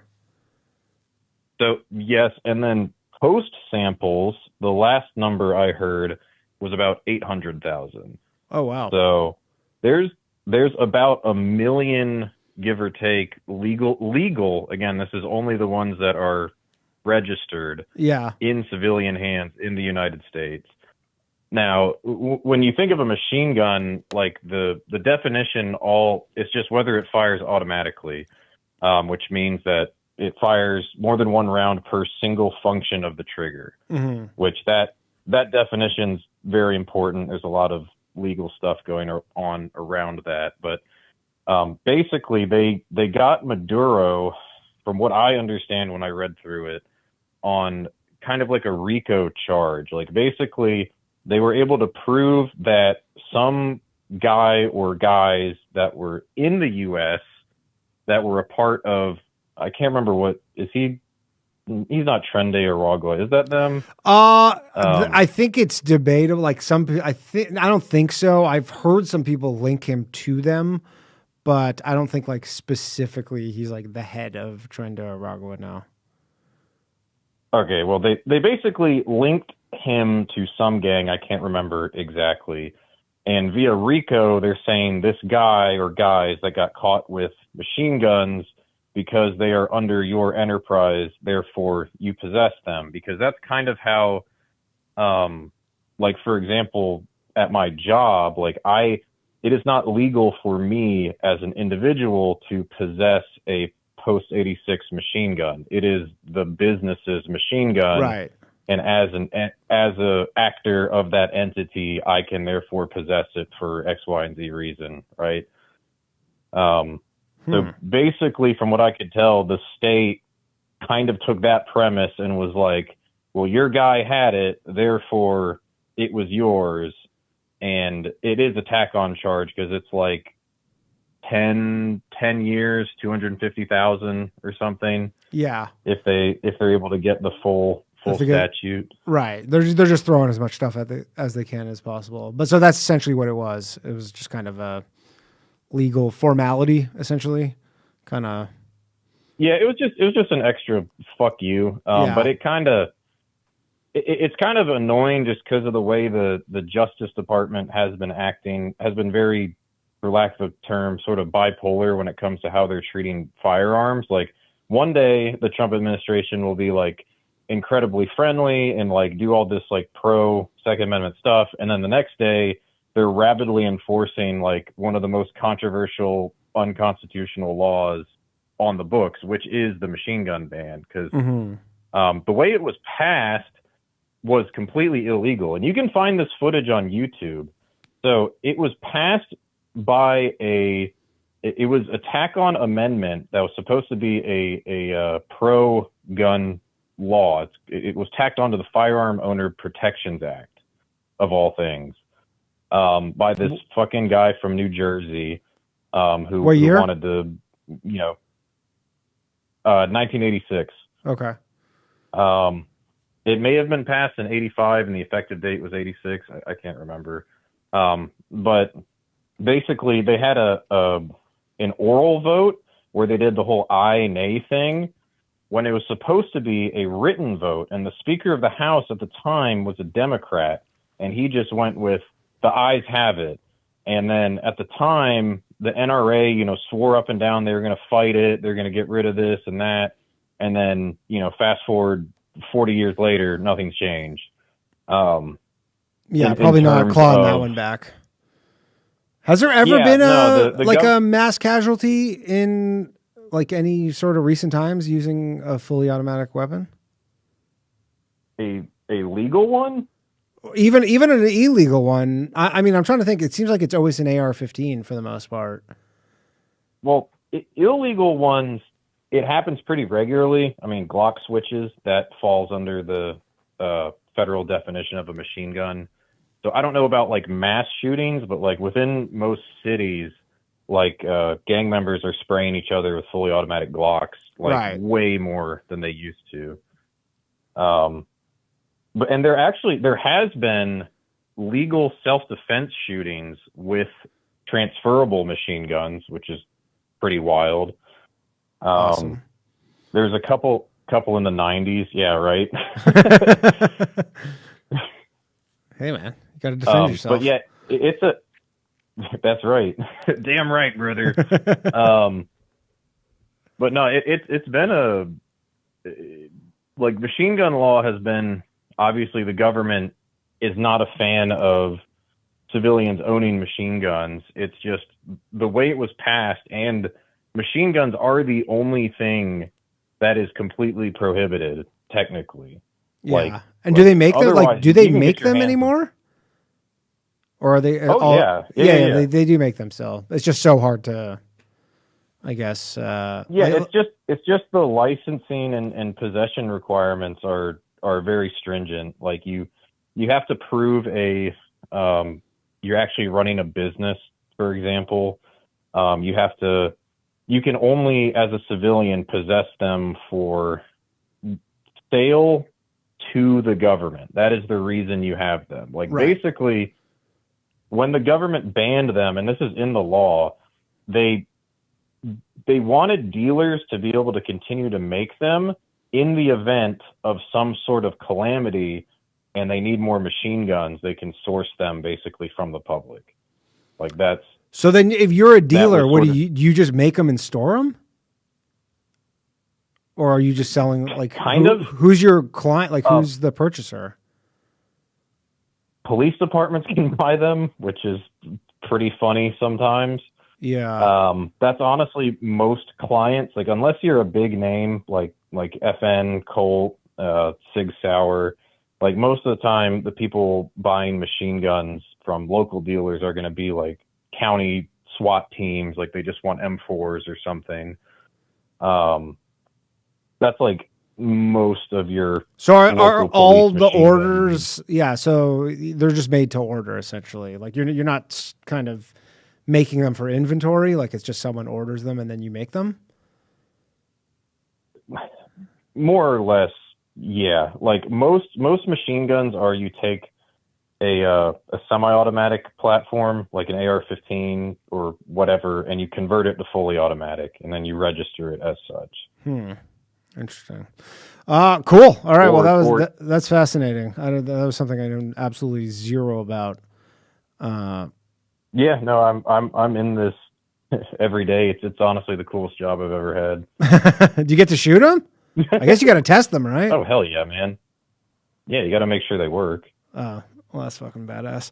All right. Well, thank you for calling in. I appreciate it. That was awesome. Yeah, man. I'll try and come out to see you in Charlotte. It's a little far from me, but I'd like to see a show. Yeah, come out. I'll say what's up. All right. All right, later. Cool shit. All right. Let's take another call here. Sia has not arrived yet. Is he ghosting me?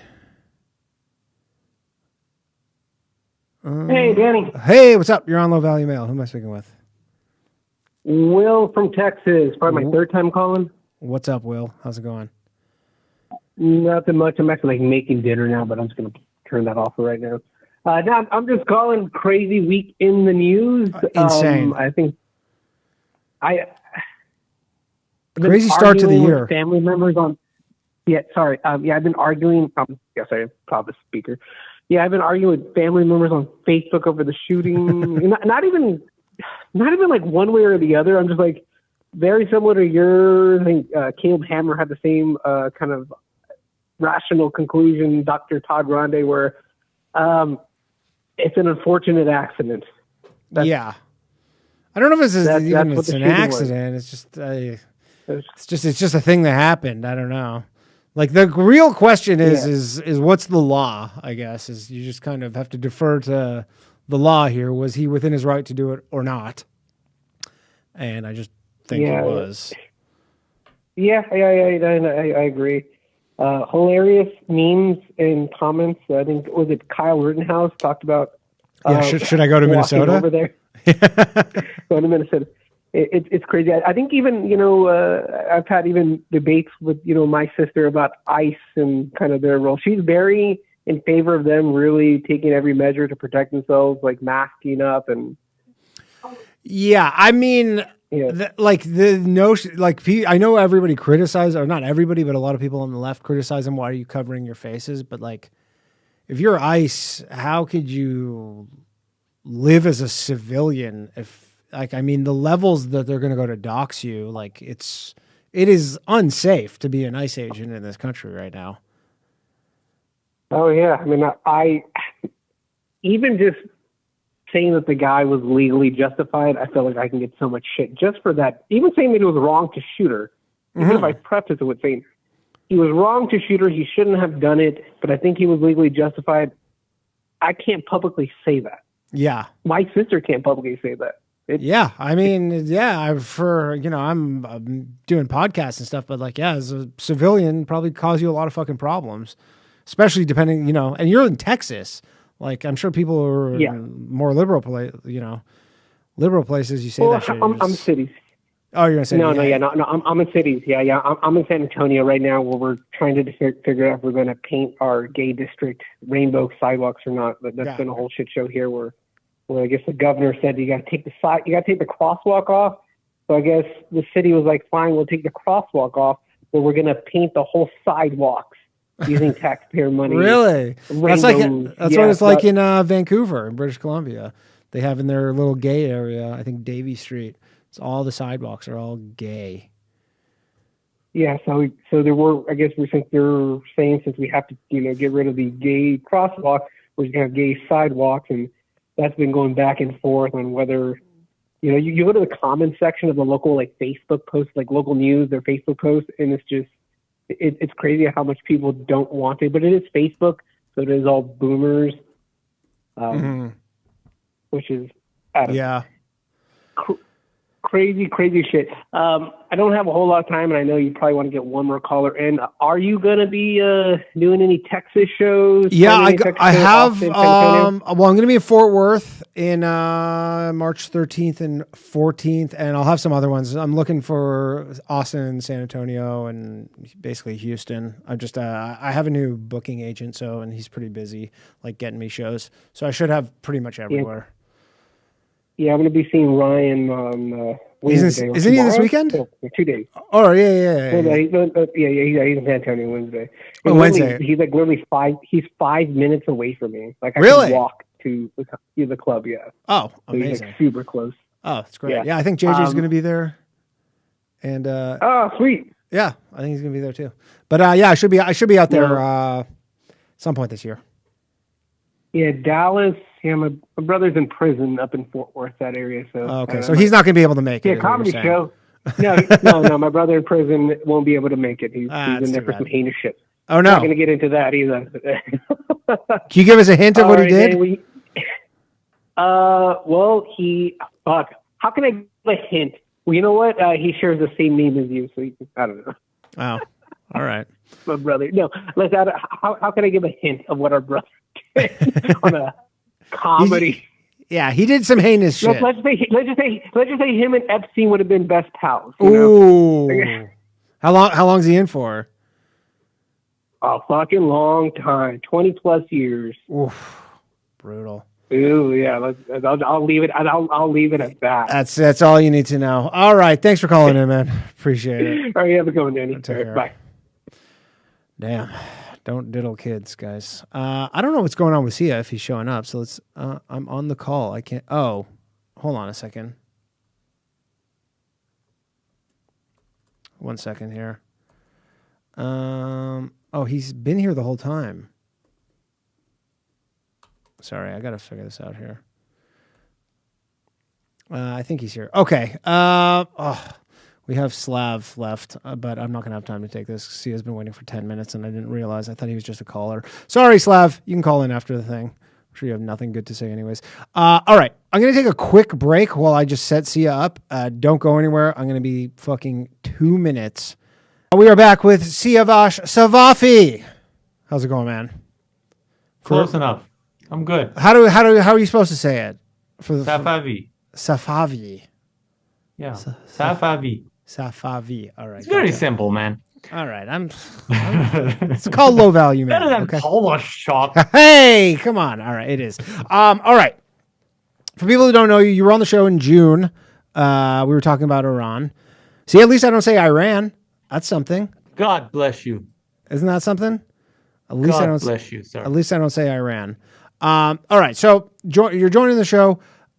You were, for people who didn't catch the episode, in June, former Iranian political prisoner. You live in Canada now. We knew each other from doing stand-up in Toronto, but you're pretty tapped into this. So let's just get to it. We have about 45 minutes. I apologize. We can go a little longer, though. This isn't a proper radio show. Okay. So, what is going on? Let's get the lowdown. Okay. So from the beginning, the real, as usual, just keeps falling. Yeah. And it got to a point that people once again were like, after 2022 and 2019, that they came out and got massacred. People were just like, we're just going to go out. Okay. We're just going to try again to overthrow this regime. But this time they had a leadership. They had accepted Pahlavi as the leader of the movement, as the leader of transition. And he's the son of the Shah? Son of the Shah of Iran, yes. Okay. The Shah of Iran. There's a lot of stuff to cover, but this is the gist of it. They came out a few days, and then it was dying down, and then the prince, for the first time, gave a call to action, issued a call to action officially for Thursday night and Friday night. And people came from every major cities that hadn't come out. They all came out. From all the major cities came out: Tehran, Shiraz, Tabriz, Mashhad, Ahvaz, Isfahan, Kermanshah, all the ethnicities, everybody came out, and everybody chanted his name, literally, basically declaring that he is the leader of the revolution, because they knew that the regime's going to cut off the internet soon. That's what they always done when protests get crazy. Yeah. So the second night they came out, the chants are the same. Videos were online. You can see it. It's all everywhere chanting Javid Shah, means Shah immortal. And basically, this is the final battle. Pahlavi will return. Now, I saw some clip where he was, I don't know if you've seen this or what you make of this, but he was like, my life is in America. I've lived in America for 40 years. I'll get to that. I'll get to that. Okay, go ahead. But he has accepted the role for transition. Okay. Now, Iranians want him as the Shah.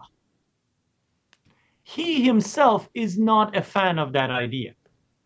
Now, I don't blame him. He's not a big fan of that idea. And the Shah is basically what, the king? Yeah. Yeah. Okay. Yeah. Because he saw what happened to his father, who was probably the greatest patriot we've ever had. Just the Islamists and socialists, how they undermined and destroyed the country, and were chanting death to Shah 40 years ago. He was a young man. He remembers when his father was dying in the hospital. There were Iranian students were chanting at the hospital, death to Shah. So these are not stuff that you forget. So he has accepted the responsibility to lead the transitions towards a secular democracy. Now, Iranians majority want him as the Shah, as I said, but he hasn't outright denied that he would not accept it. He would accept it, but I don't know. We don't know what's going to happen. But our main concern is the transitional period, to get to the transitional period. Because before this, people would come out to the street, they would get massacred, Nobody would talk about it in the West because, for the reason I'll get to, and because they had no leader, there was no unified message of this is our leader, Western countries, talk to this guy. Mm-hmm. Everybody could just ignore it. Everybody could just ignore it. And why did he never come out in the past? And what? Why did he never come out in the past? Is just he was kind of waiting for his spot where he thought. Because it took 40 years for people, especially Gen Z and Gen Alpha, to get over the bullshit propaganda that the Islamists and socialists has spread out throughout the world. The stuff that you still hear. The brutal dictator. Shah never massacred anybody. He said it from the beginning. One of the interviewer asked him once, there's the video of it, you can find it. These are easily able to find. Said, if 75% of the people said, thank you, but we need you to go, will you go? And he said, yes. And he did. He arrested and threw to prison terrorists, people who would make bombs. Several of them are still in charge and have one arm or one eye or whatever because they were making bombs and the bomb blew up. Mm-hmm. Those types of people were in prison, arrested by SiaVash, and SiaVash was turned into the most evil thing in the whole universe, the intelligence ministry of Shah. And but SiaVash was fighting what we later on saw as all these like Al-Qaeda types and terrorist groups and stuff. That was the origin. SiaVash was fighting those. And so Shah left, and the first generation had to go through the war and massacre of all the young people. So for one generation, there was silence. Then millennials came. Millennial generation started some protests. In 1999, there was big protests. And the biggest one was 2009. But 2009 was co-opted by the reformists of the regime, reformist side, because they wanted more power within the regime. Okay. So they co-opted it.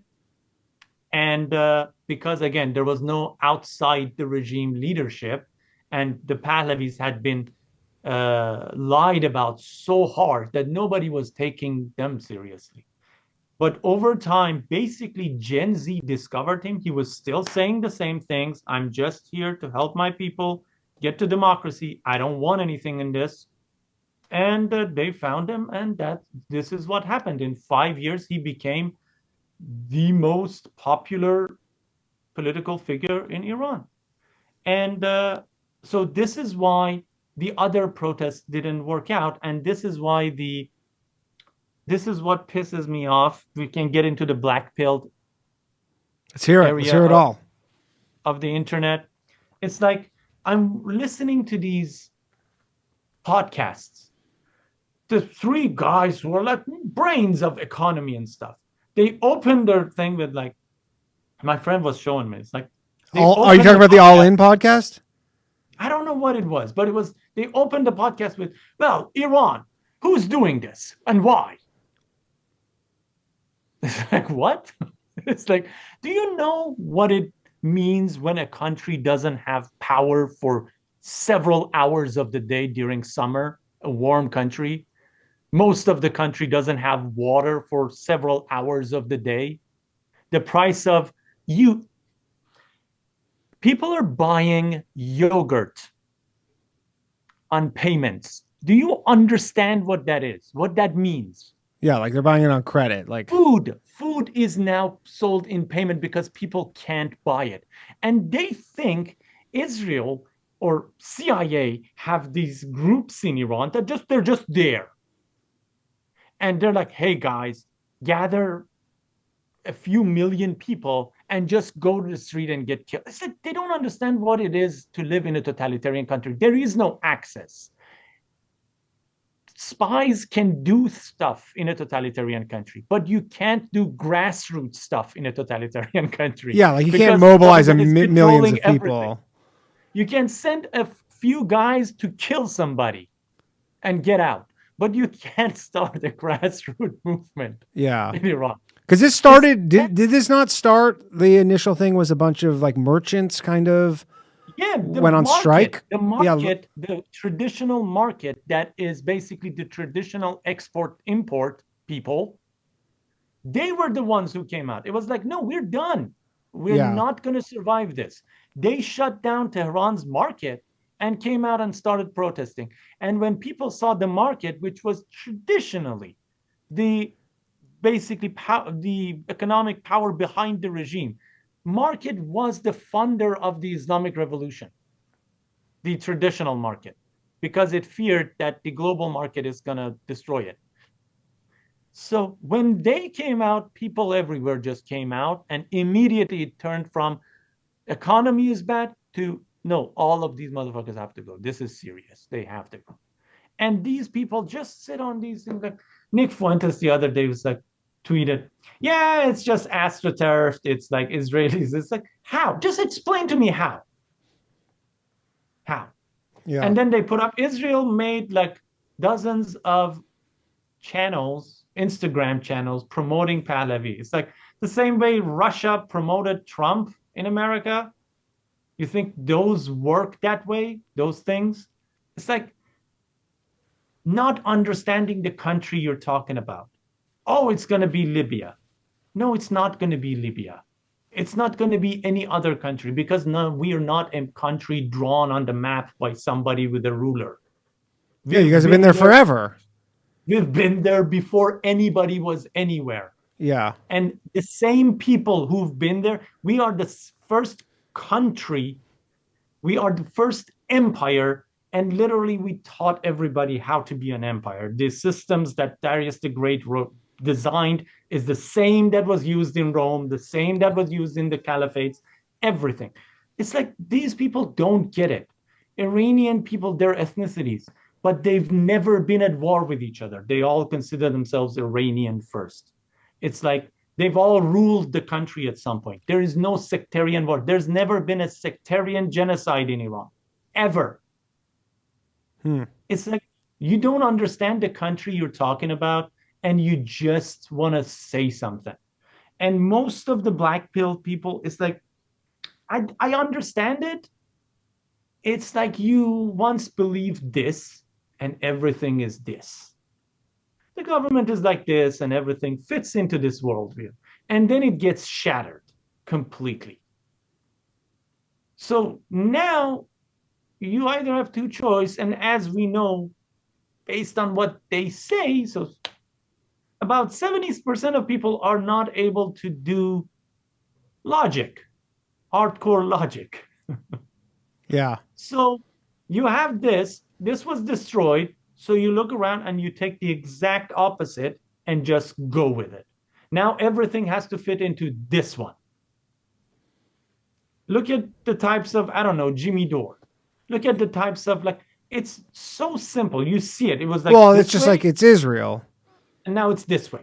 Yeah. It's like, or Israel. Like I was listening to one of your callers yesterday. I immediately Googled it. It was like, yeah, any Jew can go to Argentina and get pension. And I was like, really? So I Googled it and I was like, no, it's a bilateral basically thing with Israel and Argentina. If you worked there, if you basically, like you're an Argentinian, you lived in Israel for a long time. Uh-huh. And if you were a citizen or a resident, you would qualify for pension. Uh-huh. But they wouldn't give it to you because you're not a citizen, so you won't qualify for it. This makes it that now if you're working in that country and whatever, you can get those social benefits. And it's for Argentinians and Israelis, both in the other country. Well, he would say you're a Jew. How different it is. What? No, I'm kidding. It was just a stupid joke. Yeah, it's like Jew. Different that is from, Jews can go to Argentina and get pension. It's like, you, Danny, just go to Argentina. Yeah. I mean, that didn't in the moment. I go, I don't know about it. Just all Jews can just go to Argentina? It's like, dude, I get it.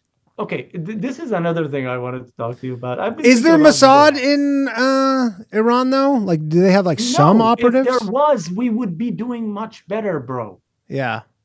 They would just take out a lot of these murderers on the rooftops and stuff that just shoot at people. Blow them up with pagers. Yeah. It's like, yes, I'm sure Israel would love the regime to be gone. But that doesn't mean Israel wants exactly what we want. There are a lot of politicians in Israel who are pushing for basically disintegrating Iran. into small groups of Kurds and Turks and stuff. Yeah. We don't want that. No. Okay. But in the regime going, unfortunately or happily, our interests are aligned. Yeah. Okay. This is not anybody's fault. This is not the Iranian people's fault that this regime is like for these. I mean, it's the Iranian women's fault from like the 70s where they let this shit happen. Dude, they came to the streets in protest. You know who silenced them? A lot of the socialists. It was like, no, revolution is at risk. A piece of cloth doesn't matter right now. Let's focus on the revolution. The socialists. Yeah. And it's like, so I get that people are pissed off that there is this Jewish lobby in America and it has a lot of power and whatever. Okay. But what you don't understand from an outside point of view, it's so simple what's happening right now. Did you see how the world suddenly shifted 180 degrees on Israel immediately? Like after the October 7, it was supposed to be a slam dunk and it was just like, woof. What happened? It's literally the Islamist lobby fighting the Jewish lobby to take it out of power and take more power. It's a power over lobby. They did a great job. They did a phenomenal job. And you know why? Because there's a billion of them. Yeah. And they have learned that they have enough power now in Western countries, that they are a voting bloc, that they are an economic force, and they can actually throw their weight around. And they are doing it, and they're doing a phenomenal job. I don't blame them. Anybody in another country would try to benefit their own group. Now, from the Western point of view, I would be like, you know what? No. These guys are not the people we should be able to allowing into our countries or stuff like that. But hey, that's Western countries' problem. Yeah. England is done, for example. They're not going to survive this. I don't think they're ever going to survive this. What's happening in England, stuff like that. But it's like, yeah, you should protect your country. You did it.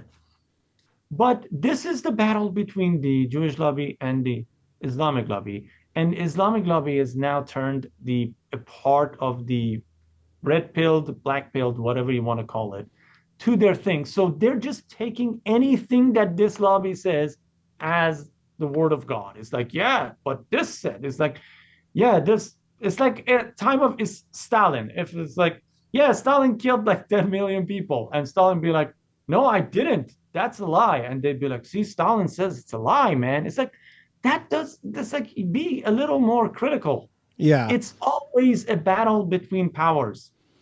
And we are stuck in there. Glenn Greenwald, for example, it's just, his whole thing is attacking Pahlavi. Why? Because he's the son of Shah and because his Greenwald's socialist friends are telling him what is happening in Iran. And not once he's asking, hey, by the way, the regime has cut off the internet. It's been 4 days now.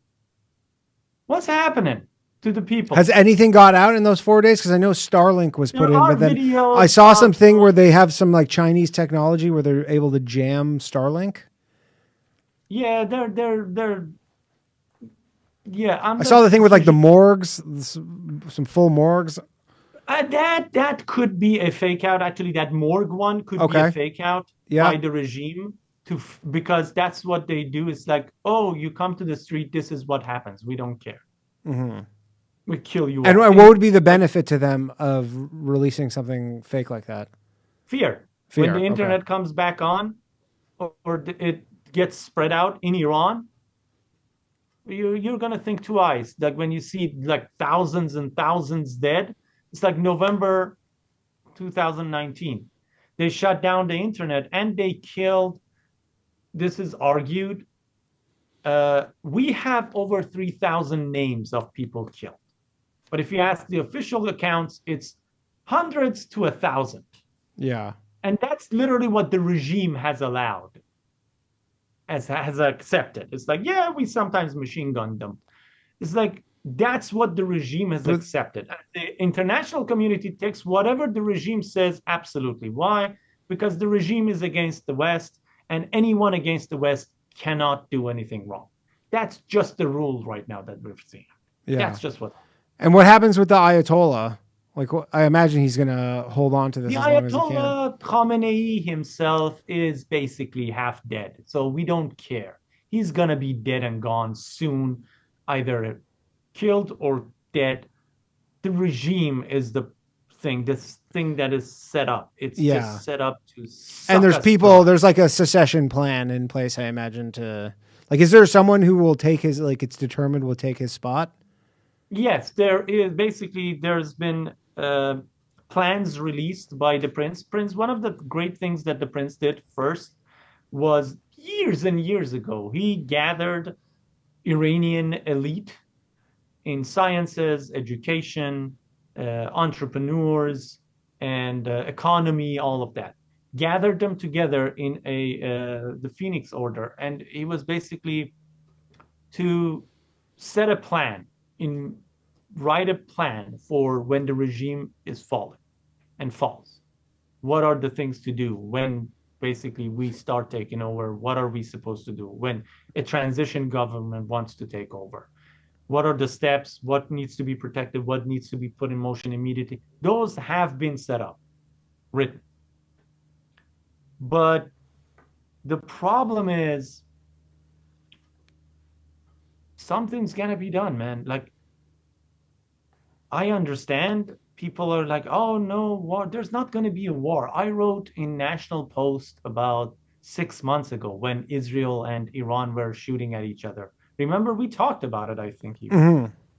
And I said back then, I don't think you had written this thing for the National Post, which is a big newspaper in Canada. Talked about it, but yeah, we talked about it. That the regime cannot go into all-out war because it doesn't trust its troops. Right. I remember you told me they have like they give them fake guns and stuff. And soldiers are not deployed because the regime, soldiers are basically mandatory service. Yeah. It's a draft. So the regime can't trust them. So it can't give them weapons. That's the position the regime is in. But they have enough weapons that unarmed people, and they have said it. They've said, we'll kill 20 million if we have to. Famously, Misbah Yazdi said that. That's the other thing. One of the most bullshit things that everybody's talking about is, oh, you know, Iranians, whenever there is a foreign attack, they all gather around. No, that's not the case, buddy.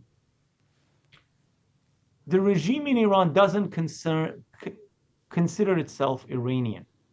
They've said it a million times. IRGC, everybody says Iranian Revolutionary Guard. No, it's not. It's Islamic Revolutionary Guard.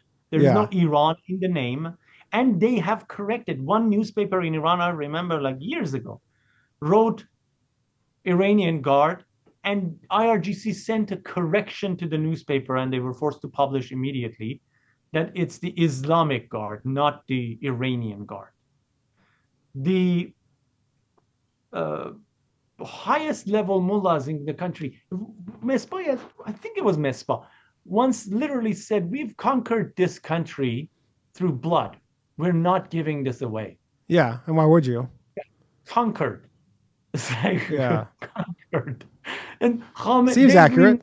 All of Iran's pre-Islamic history, which is longer than Islamic history, several times. Mm-hmm. They have removed it from all history books. They've destroyed most of our sites. And they literally just mock Iranian history. Khamenei openly says shit about Iranian pre-Islamic era. They believe in an Islamic nation. Khomeini famously, when he came to power, the founder of the revolution, said nation is anti-Islam. The concept of nation is anti-Islam. There is no nation under Islam. There is only Islamic nation. There's no country. There's none of that. Yeah. That's shirk. I don't know what that is. So Iranians don't consider, shirk is basically bringing putting somebody next to God. Oh, okay. And it's like Iranians know this. Iranians don't consider these people Iranian. That's why they say we want to take our country back. That's why they're comparing him to Zahak, which is Okay, I'm going to tell you something that's going to blow people's minds. Iranian mythology, okay? This is also to those people who like, why are Iranians doing this? We've been doing this. If you look at in the past 150 years, we've had 3 revolutions. 3. You know what's the average revolution numbers for the countries in the world is? Less than 1 in their whole history. Yeah, usually it's one and done. 3 in the past 150 years. In our mythology, Book of Kings, Book of Shahnameh, when one of our kings becomes too full of himself, basically, he loses the divine right to rule, and a foreigner from a neighboring country who had been tricked by the devil and has 2 snakes on his shoulder. We know who the devil is in this scenario. Ahriman. I was going to say is the Zoroastrian, not the Jews. Zoroastrian devil. It's basically a dual religion. Oh, okay. And that guy with 2 snakes on his shoulder attacks Iran, but claimed because the king the king had become ruthless, he claims, I'm going to bring justice and equality and all that to you. So he tricks the Iranian people. That's literally what happened in the revolution when this Islamist Khomeini was saying all the socialist propaganda. Everything should be free, gas, electricity.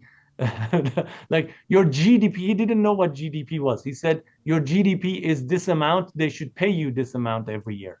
Yeah, like proper socialist shit. Yeah.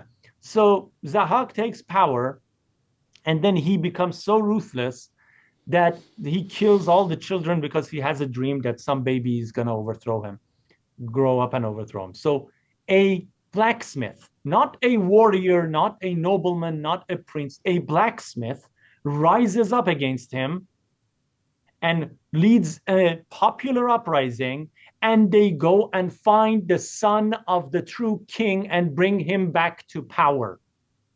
This is our fucking mythology. Yeah. Okay? And they're saying, so who's doing this? Is it the Jews or is it, right. What country do you have that in their mythology there is a popular revolution? Right. And so are you kind of heartened with the whole, like Trump's kind of I don't know if it's necessarily even saber-rattling, but kind of his red line talk? And the good thing and the bad thing about Trump is you never know. Yeah. I mean, he's been fucking doing some shit. He's been not doing too much talking. He's been a man of action as of recent. He's suddenly just like, shit, I lost. And then he slams the straight flush down. I don't know what he'll do, but I know people around him, like JD Vance doesn't want him to do. He wants to do another round of negotiations. Yeah. A little harsh. And what would be the negotiation? And that's the fun part. It's like, what would be the negotiations? Like what, the Ayatollah fucking fucks off to Moscow? It's like, okay, America, you think you negotiate with the regime and the people will stop hating the regime and start loving it? Like, what? Yeah. What are we talking about? It's crazy. It's like they are putting, like, people like that are putting Iranians' lives on the line. It's like, hey, telling the regime, look, we're going to let you kill them as many as you want, but you have to give us this thing. And what would even, like, what would America want? I don't know, because literally this regime has been the cause of everything in the region. From Afghanistan to Iraq. Why do you think Iraq turned to the shit that it turned to? Because the regime literally took over. When you took out all the Ba'athis and Saddam and all his Ba'athis, who do you think takes over? The most powerful regime right next to it. Syria, IRGC went into Syria, massacred people, massacred. And they're stuck on, these black people are stuck on there was no gas used. Okay, there was no gas used. But you saw cities freaking totaled, right? You saw those. You saw hundreds of thousands killed and hundreds of thousands having to leave the country. You saw those, right? That was real. That was IRGC and Russia doing it. keeping Syrians government alive. Yeah. It's like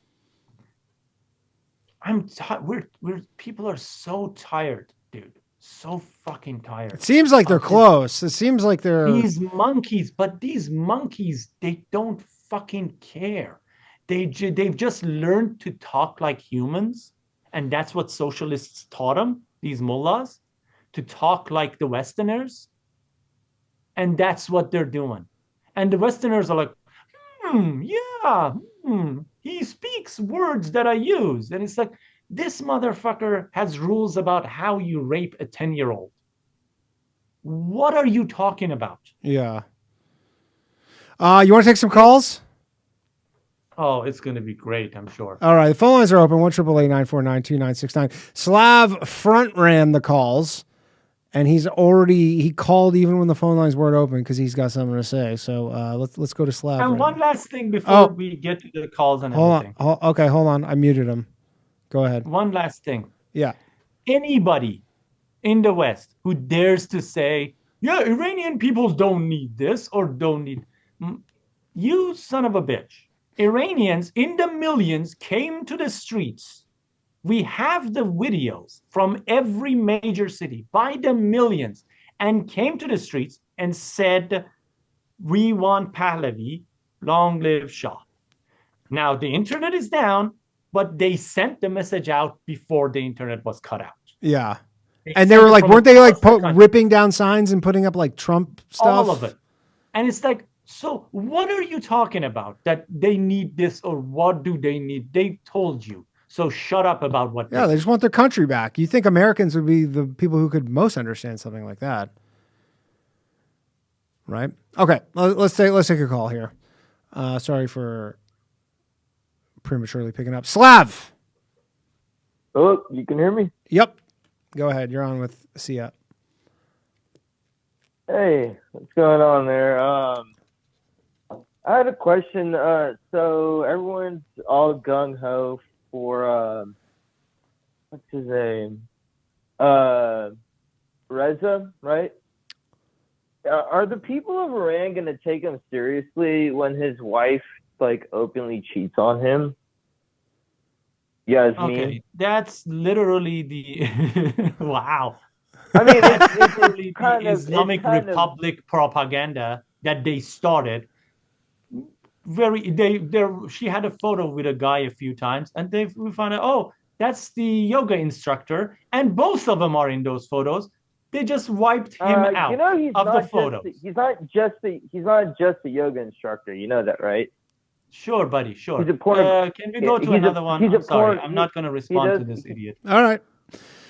It's about what I expected from Slav. All right. And the phones are open. 1-888-949-2969. Hello. You're on the bathhouse. Hey there. Not the bathhouse. I'm here for a rebuttal to Mr. Nose here. This is the guy who said with the Argentina stuff. Go ahead. Yeah. They get dual citizenship. All right? Who gets dual citizenship? It's not just like Jews go to fucking Israel and they get fucking... but I'm not a dual citizen. You're goddamn Jewish. But I'm not a dual citizen. That's like you basically have it, and no, you're I don't. entitled to go and fucking get moved in there from an NGO, dude. I mean, I could get it. It's a process. I'm sorry, you didn't do it yet. You didn't do it yet. I'm sorry. Yeah, because they always say that about Congress, where they're like, how many members of Congress are... I'm really not interested in this, but you have to qualify for pension.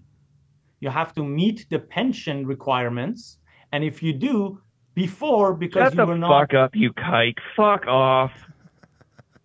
Okay, thank you. All right. Great stuff. Great minds. Yeah. Scraping the barrel tonight. All right. Well, those are the only calls that we have. It's fine, dude. Honestly, I was gonna tell you, dude. It's not a call situation because I really don't care.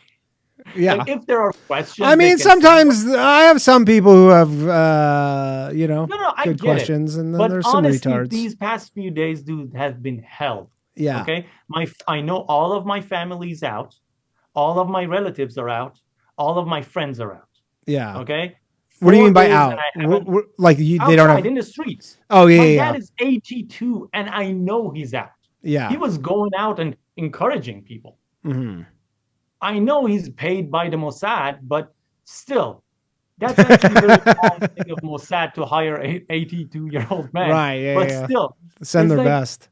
I don't know what's happening to them, any of them. I don't know how many of them are alive, how they're doing, what's happening, nothing. We have no contact with Iran. And Iranians just sent their message in a bottle, threw it out, and then it was a blackout. But they did throw the message in. And now everybody dares to talk about what they want. Yeah. That's what's pissing me off. Right. They're kind of just like, how does... Like, I mean, it's not surprising that there's been no like kind of free Iran protests anywhere. Or not none, but fairly muted. It's because Iran is against the West and Israel. That's why. Yeah. That's the bad luck that we have. It's like, because the regime... Well, you think if they were against... Iran, right, yeah, the regime is against Israel, the not regime the is people. against If the people were against Israel, there'd be non-stop support. Dude, the regime has been shoving down our throat the Palestinian cause since you're 5. Yeah. Okay, since you're 5. And I'm going to be honest here. Again, the reason Iranians in Iran supported Israel has less to do with Israel and more to do with saying no to the regime. Mm-hmm. Okay, this regime, every totalitarian regime has several pillars that's keeping it up. Okay, each of them have a connection with the people. That because there is that connection, people don't go against it. One of them was, for example, in Iran, one of them was the anti-Jewish sentiment and anti-Israeli sentiment. That was one of the pillars of the regime. Anti-American, that was another pillar of the regime because of the propaganda that they had made. And misogyny, that was one of them. Islam was another. And in order for the people to overthrow this regime, they had to take down these pillars one by one. So women and hijab was one of them first. They took that out. Then it was America. They took that out. In the Friday prayer in Tehran, people chanted, "Our enemy is here." When they chant "Death to America," people responded with, "Our enemy is here." They lie and say it's America. Literally. Mm-hmm. Of course, it's rhymes. Everything I translate rhymes. It's Persian. It rhymes. Yeah. It doesn't count if it doesn't rhyme. So then it was, the last one was Israel. The third one was Pahlavi, anti-Pahlavi sentiments. That one broke, and the last one was Israel. They had to break that pillar. And it became, in a way, a checklist. Because if you were talking about Palestine a lot and not Iranians, like when the regime is killing Iranians, all your thing is about Palestine, that was a checklist. Okay, he's not one of us. He's not concerned about Iranians. He's an international socialist or whatever. He's not patriotic. Yeah. These were checks for patriotism. Your country first. And the chants that people chanted in the street, it wasn't my love to Israel. It was no to Gaza, no to Lebanon. My life for Iran. Yeah. They're patriots. Yeah. Because all these billions and billions of dollars, we rebuilt South Lebanon in 6 months after the 30-day war. Rebuilt the whole thing. Go see how Iranians are living. In Lebanon, they have fucking parties and discos and all that shit. Iranians are living without water. Yeah. What's the longest the internet's been shut off for in the past? This is the longest. This is the 4 days is the longest? This is the longest. The last one was 2 days. This is the longest they've ever shut the internet. And now if they are just massacring people, I guess, is this just, are they hoping that Trump's just bluffing? There's a few reasons. It's not just massacring, because they're also not stupid. I don't think they're going to just go ballistic and kill tens of thousands. Because that means from the day after, it's war. They might go home, But every time they see a police officer, every time they see a Basiji, they could get shanked in the street, just out of nowhere. They will find their homes and they'll kill them. So I don't think they're going to go that route yet, at least. But they are killing to basically like shooting people, alphas, people who gathered to protest, people who are braver. And you see them, they take those out. And the other thing is they don't want these videos to go out of people chanting these things for Pahlavi, because the regime's main concern, only concern is Pahlavi, nothing else. They've not Trump, not America. They're not worried about that at all. Nothing, but because if Trump and anything else exists, as long as there is not one unified leader, they're fine, because nobody's going to topple the whole regime. Yeah. Because there is no replacement. Nobody wants a headless country just running around. Okay? A country with a lot of ballistic missiles. That's the thing. The regime knows. The regime spent billions and billions in New York Times to Washington Post to everything. I can give you Farnas Fasihi. That's one of their writers. It's like in New York Times. It's like MEK, that stupid cult organization. That's also part of it. It's like the regime knows as long as there's one unified leadership that Iranians support and can get behind and trust, they're never going to be overthrown. So they spend billions and billions in Western media and all the abroad foreign opposition groups to prevent this unity. Gen Z and Gen Alpha ruined it with internet. Did they have Twitter and everything there? Like, do they have? No, just the only thing in Iran is open is Instagram. Yeah. And that's because Instagram, the regime is still pretty big. Like, there's a few million people in the regime working for the regime. Yeah. And they're with their families and everything. It's so it's big. Several millions. It's a country of 90 million. They're going to have a few million people. And their families and everybody, they want to use a social media app. So that was the safest one allowed. Okay. In Iran. And it follows their rules and stuff, some of their rules and stuff, but people don't care anymore. So Gen Z and Gen Alpha took over Instagram. If you go to Instagram, you'd think it's a different planet than Twitter. It's specifically Iranian. And the support for Pahlavi you'll see on Instagram, because Twitter is, first of all, Twitter is filtered in Iran. So majority of people don't use Twitter. But even then, in Iran, like videos, they're saying, oh, he doesn't have support in Iran. First of all, they chanted his name everywhere. You don't believe that? Okay, fine. That wasn't every single person. Videos he has on Instagram, I posted it. Go look at them. Before the blackout, 30, 50, 90 million. After the blackout, 2, 2.5, 3, 5. Highest one is 6 million views. What does that tell you, Danny? There's not online. Yeah, that all his supporters are from Iran. Yeah. Oh, yeah. That 50 million, 60 million, 70 million have been cut off. Now his videos take like 4 or 5 million views, as opposed to 30, 40, 50 million. That's the difference. They keep trying to legitimize him, because if they don't, that's the end of the regime. Yeah. So all of their forces, socialists, Western media, people that they've had, and these black pill people who are just useful idiots, they're all just trying to do that. But again, the message in the bottle has been thrown out. I don't care. We'll see. We'll see how it goes. Okay. Do you want to? I have one person on hold. Do you want to take this call or no? Go for it. All right. It's the Goob. Last call of the night. Don't. Hey, Danny. Goob, what's up, buddy? So for one, Stanny, you're 100% right, because all Americans care about is loving America and hating Israel. So if the Iranians want, support from Americans, they want Americans to protest for them. All they have to do is hate Israel. No, the regime hates Israel. The regime hates Israel more.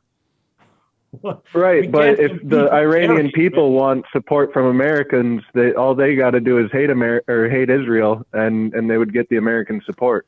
Well, they would get the leftist American supporters. They're not going to get the government supporting them. I'm assuming that's kind of a humorous. Yeah, it's a joke. Thing, yeah. Yeah, it's a joke. That's but no, we can't compete with the masters of hatred, dude. I mean, you would get like the Columbia protesters on your side, is what you're saying. Like you would get, like, the Columbia students if they were Venezuelans. Yeah, you get some Slavs too. You get some Slavs too. That too. Yeah, Slavs, Venezuelans, Cubans in America.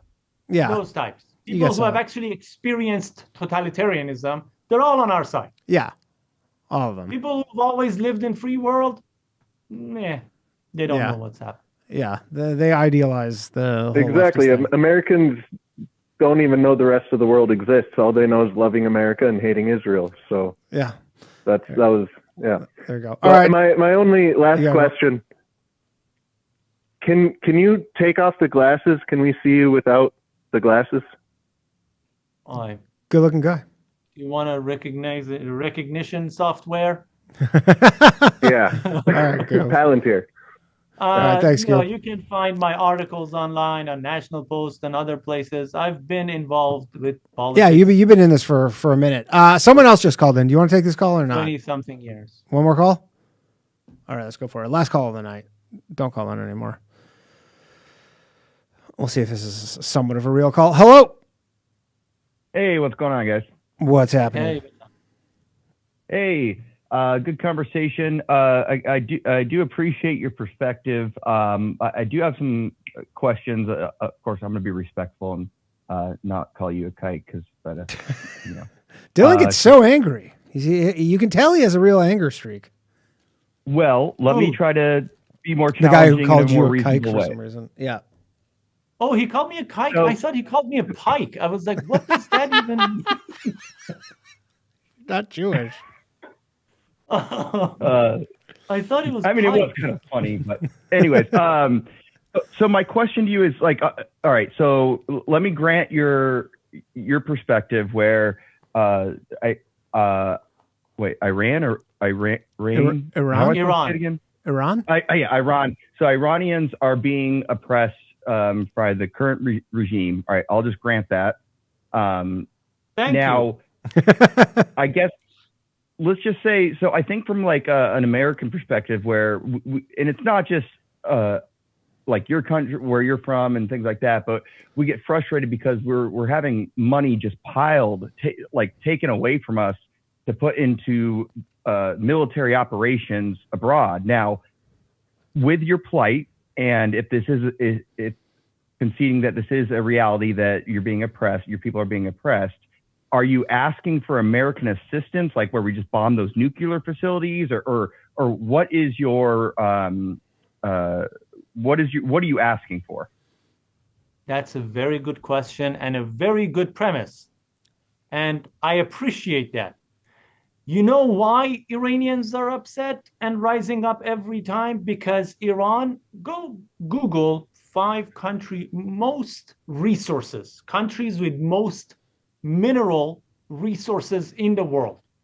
Iran is in the top 5 countries with most resources. Okay? But Iranians, as I explained, they don't have power for hours during the day. They don't have water. Many parts of Iran throughout the day. Why? Because all this money is going out. Why do you think people are chanting no to Gaza, no to Lebanon? They don't care really about a dispute on the other side of the... It's just that our money is going there. Yeah, it's the same thing. You guys are literally the same thing. Iran first. Same exact thing. We should be one of the richest. Shah's plan, economic plan, trajectory, go look at it. Iran economic trajectory before 1979. By, I'd say, 2000s, we would have passed Germany by that size.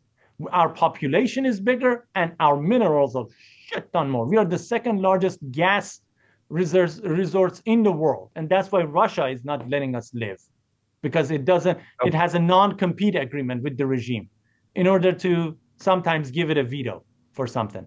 Imagine having the second largest gas resource in the world and not being allowed to sell it to Europe because Russia wants the monopoly there. How would have Ukraine war turned out if Iran was selling gas to Europe? So that's the same problem we have. And Iran and the United States, if you go back, had a very good relationship.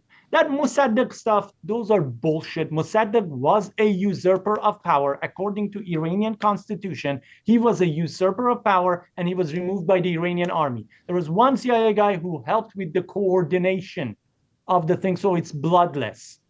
That's what happened. Iranians didn't want him. There was no protest in support of him, nothing. And he was illegally in power.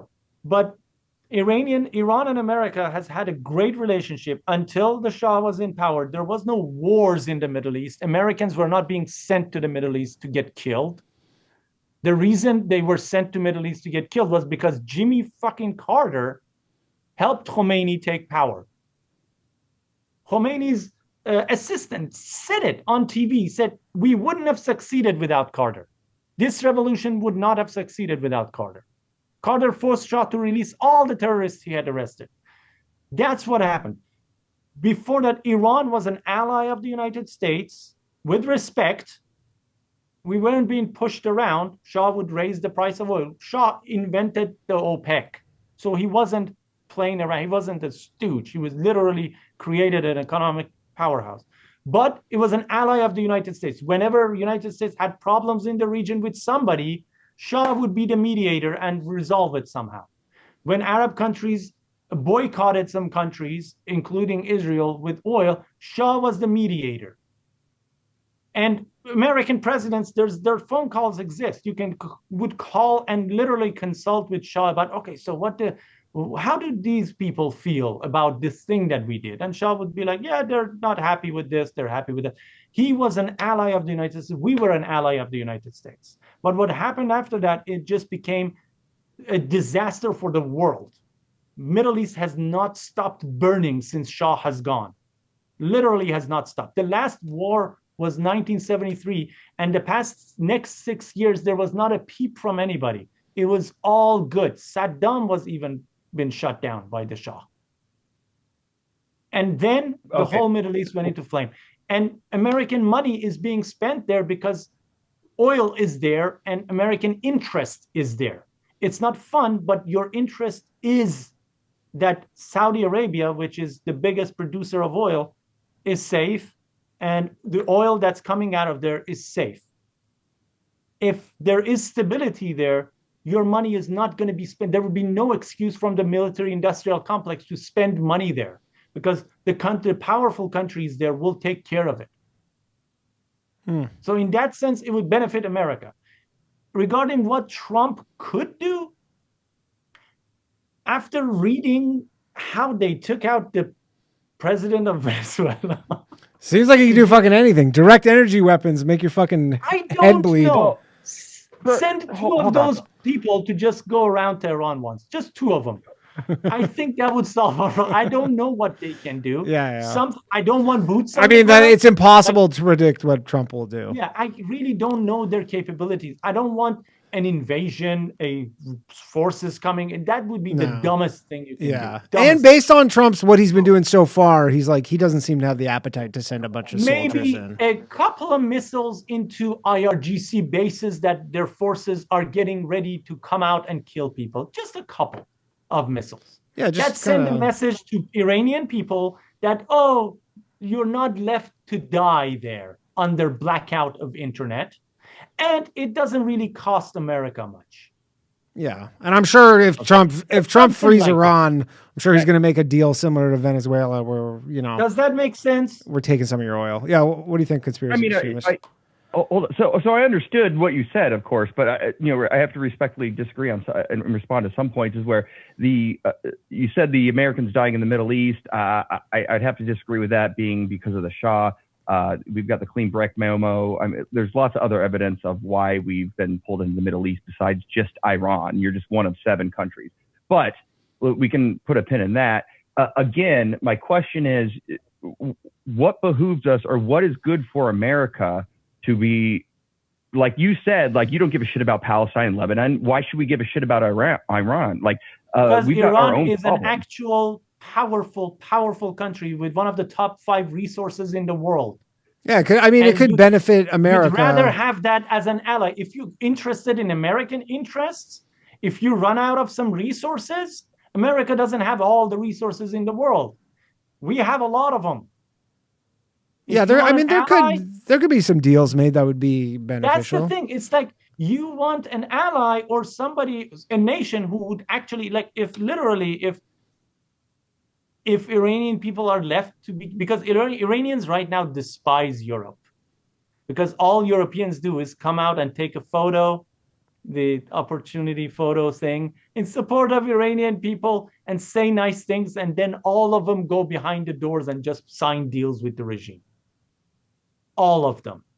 So Iranians are right now just despise Europe. They understand that Europeans are cucks, useless. They don't have real power. Their power comes from the United States, and they're just now for show. But you can have a great ally, because Iranian people really like America. It might be a surprise to you, but they really like America. So you could have a great ally with unlimited resources, or you can have a mess there, and your military-industrial complex will use to create more wars and all that stuff. I think there's a TBD. Yeah, there's a TBD element to it, because you never know how the shit shakes out. But anything else there? No, I mean, I just wanted to be. No, I mean, it's hard to say. There certainly could be benefits to it. Certainly could, go sideways. I think these things, again, you don't. And America's track record with this regime change stuff is obviously not great. I don't know. I might take fucking Iran over fucking Israel. Fuck Israel. There you go. All right. Dude, we have unlimited resources. Yeah, it could be good. All right, that's been the show. Thank you very much, Sia, for coming on. I appreciate you. Thank you for having me. Hopefully, we'll chat again when Iran has been liberated. Knock on wood. Anybody, I don't know if your people are probably all freaking heathens. But if anybody believes in a God or something, please pray for my people. It would be. I can't put myself in the position where you're like, any type of God. You're like waiting for the internet to flip back on to see like if your family's just okay. Pray with them. It's like they're the only thing that can be done right now. Thank you. All right, later, buddy. Thanks, man. Have a good one. See ya, everybody. All right, that's been the show. I think I missed some super chats here. Let me read them. Where he goes. We have Dios Bendiga America says, shut up, commie America. And then, oh shit. Boba McHua says, call Congress National Carry Reciprocity Act. Yes, let's get those cane guns. Dylan says, tell guests to move back. All I see is nose. Then he says, they have dual citizenship, you giant nose. They don't. Like, I would never have Israeli citizenship because I would be more likely to have Canadian-American citizenship unless Canada became part of America. And then I'll get Israeli citizenship just to spite you, Dylan. Dylan says, this guy is lemon hummus-flavored John Cullen. Dylan, it reminds me of a little saying they say where they call you names, but they never call you a liar. Or it's the other way around. No, that's it.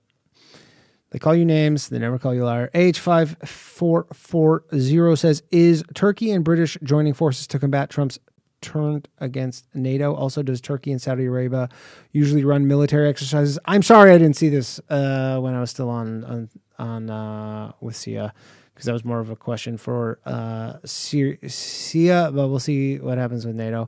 And then Dylan says, ask him about Ahmed Shalabi. He has no idea. I don't know about that. Sorry, I missed that. My bad. That's been the show, though. That's all we got. Thank you very much for joining me on this episode of Low Value Mail. I hope you enjoyed yourself. It had been a minute since we had a guest, but I thought this was a good one for considering what's going on with things. Back tomorrow night, new episode of The Bathhouse, 9 p.m. live from the Stand Comedy Club in Green Room. Please make sure to like the stream, leave a comment, support the show, patreon.com/lowvaluemail. Shout out to Gerard for working the phones. Couldn't do it without him. That's been the show. Thank you very much for joining me. Good night, everybody. Play me out, Chad. I'm really a poet, you know it, all my shit heroic. Empathic abilities, yeah, my face be also stoic.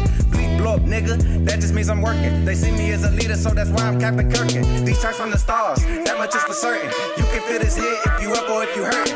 I'm raising my stock, not talking my feet in some Birkin. Number Johnny 5, got a fucking short circuit. Bring the track to life when I spit phenomenally. When I hit, she feel that shit in her abdominals. These rappers make me laugh like comic view, they comical. You know I got a ball out, I hit the track running just like Sonic do. They don't wanna turn on my light switch. Yeah. They was trying to get me on my hype shit. Yeah. They don't wanna turn on my light switch. Yeah. And they tried to down me up some KO type shit. Yeah. They don't wanna turn on my light switch. Yeah. Now we pulling up fresh on some flight shit. Ha. They don't wanna turn on my light switch. Yeah. They don't wanna turn on my light switch. They don't wanna turn on my light switch. Yeah. They was trying to get me on my hype shit. Yeah. They don't wanna turn on my light switch. Yeah. Then they tried to down me up some KO type shit. Yeah. They don't wanna turn on my light switch. Yeah. Now I'm pulling up fresh on some flight shit. Ha.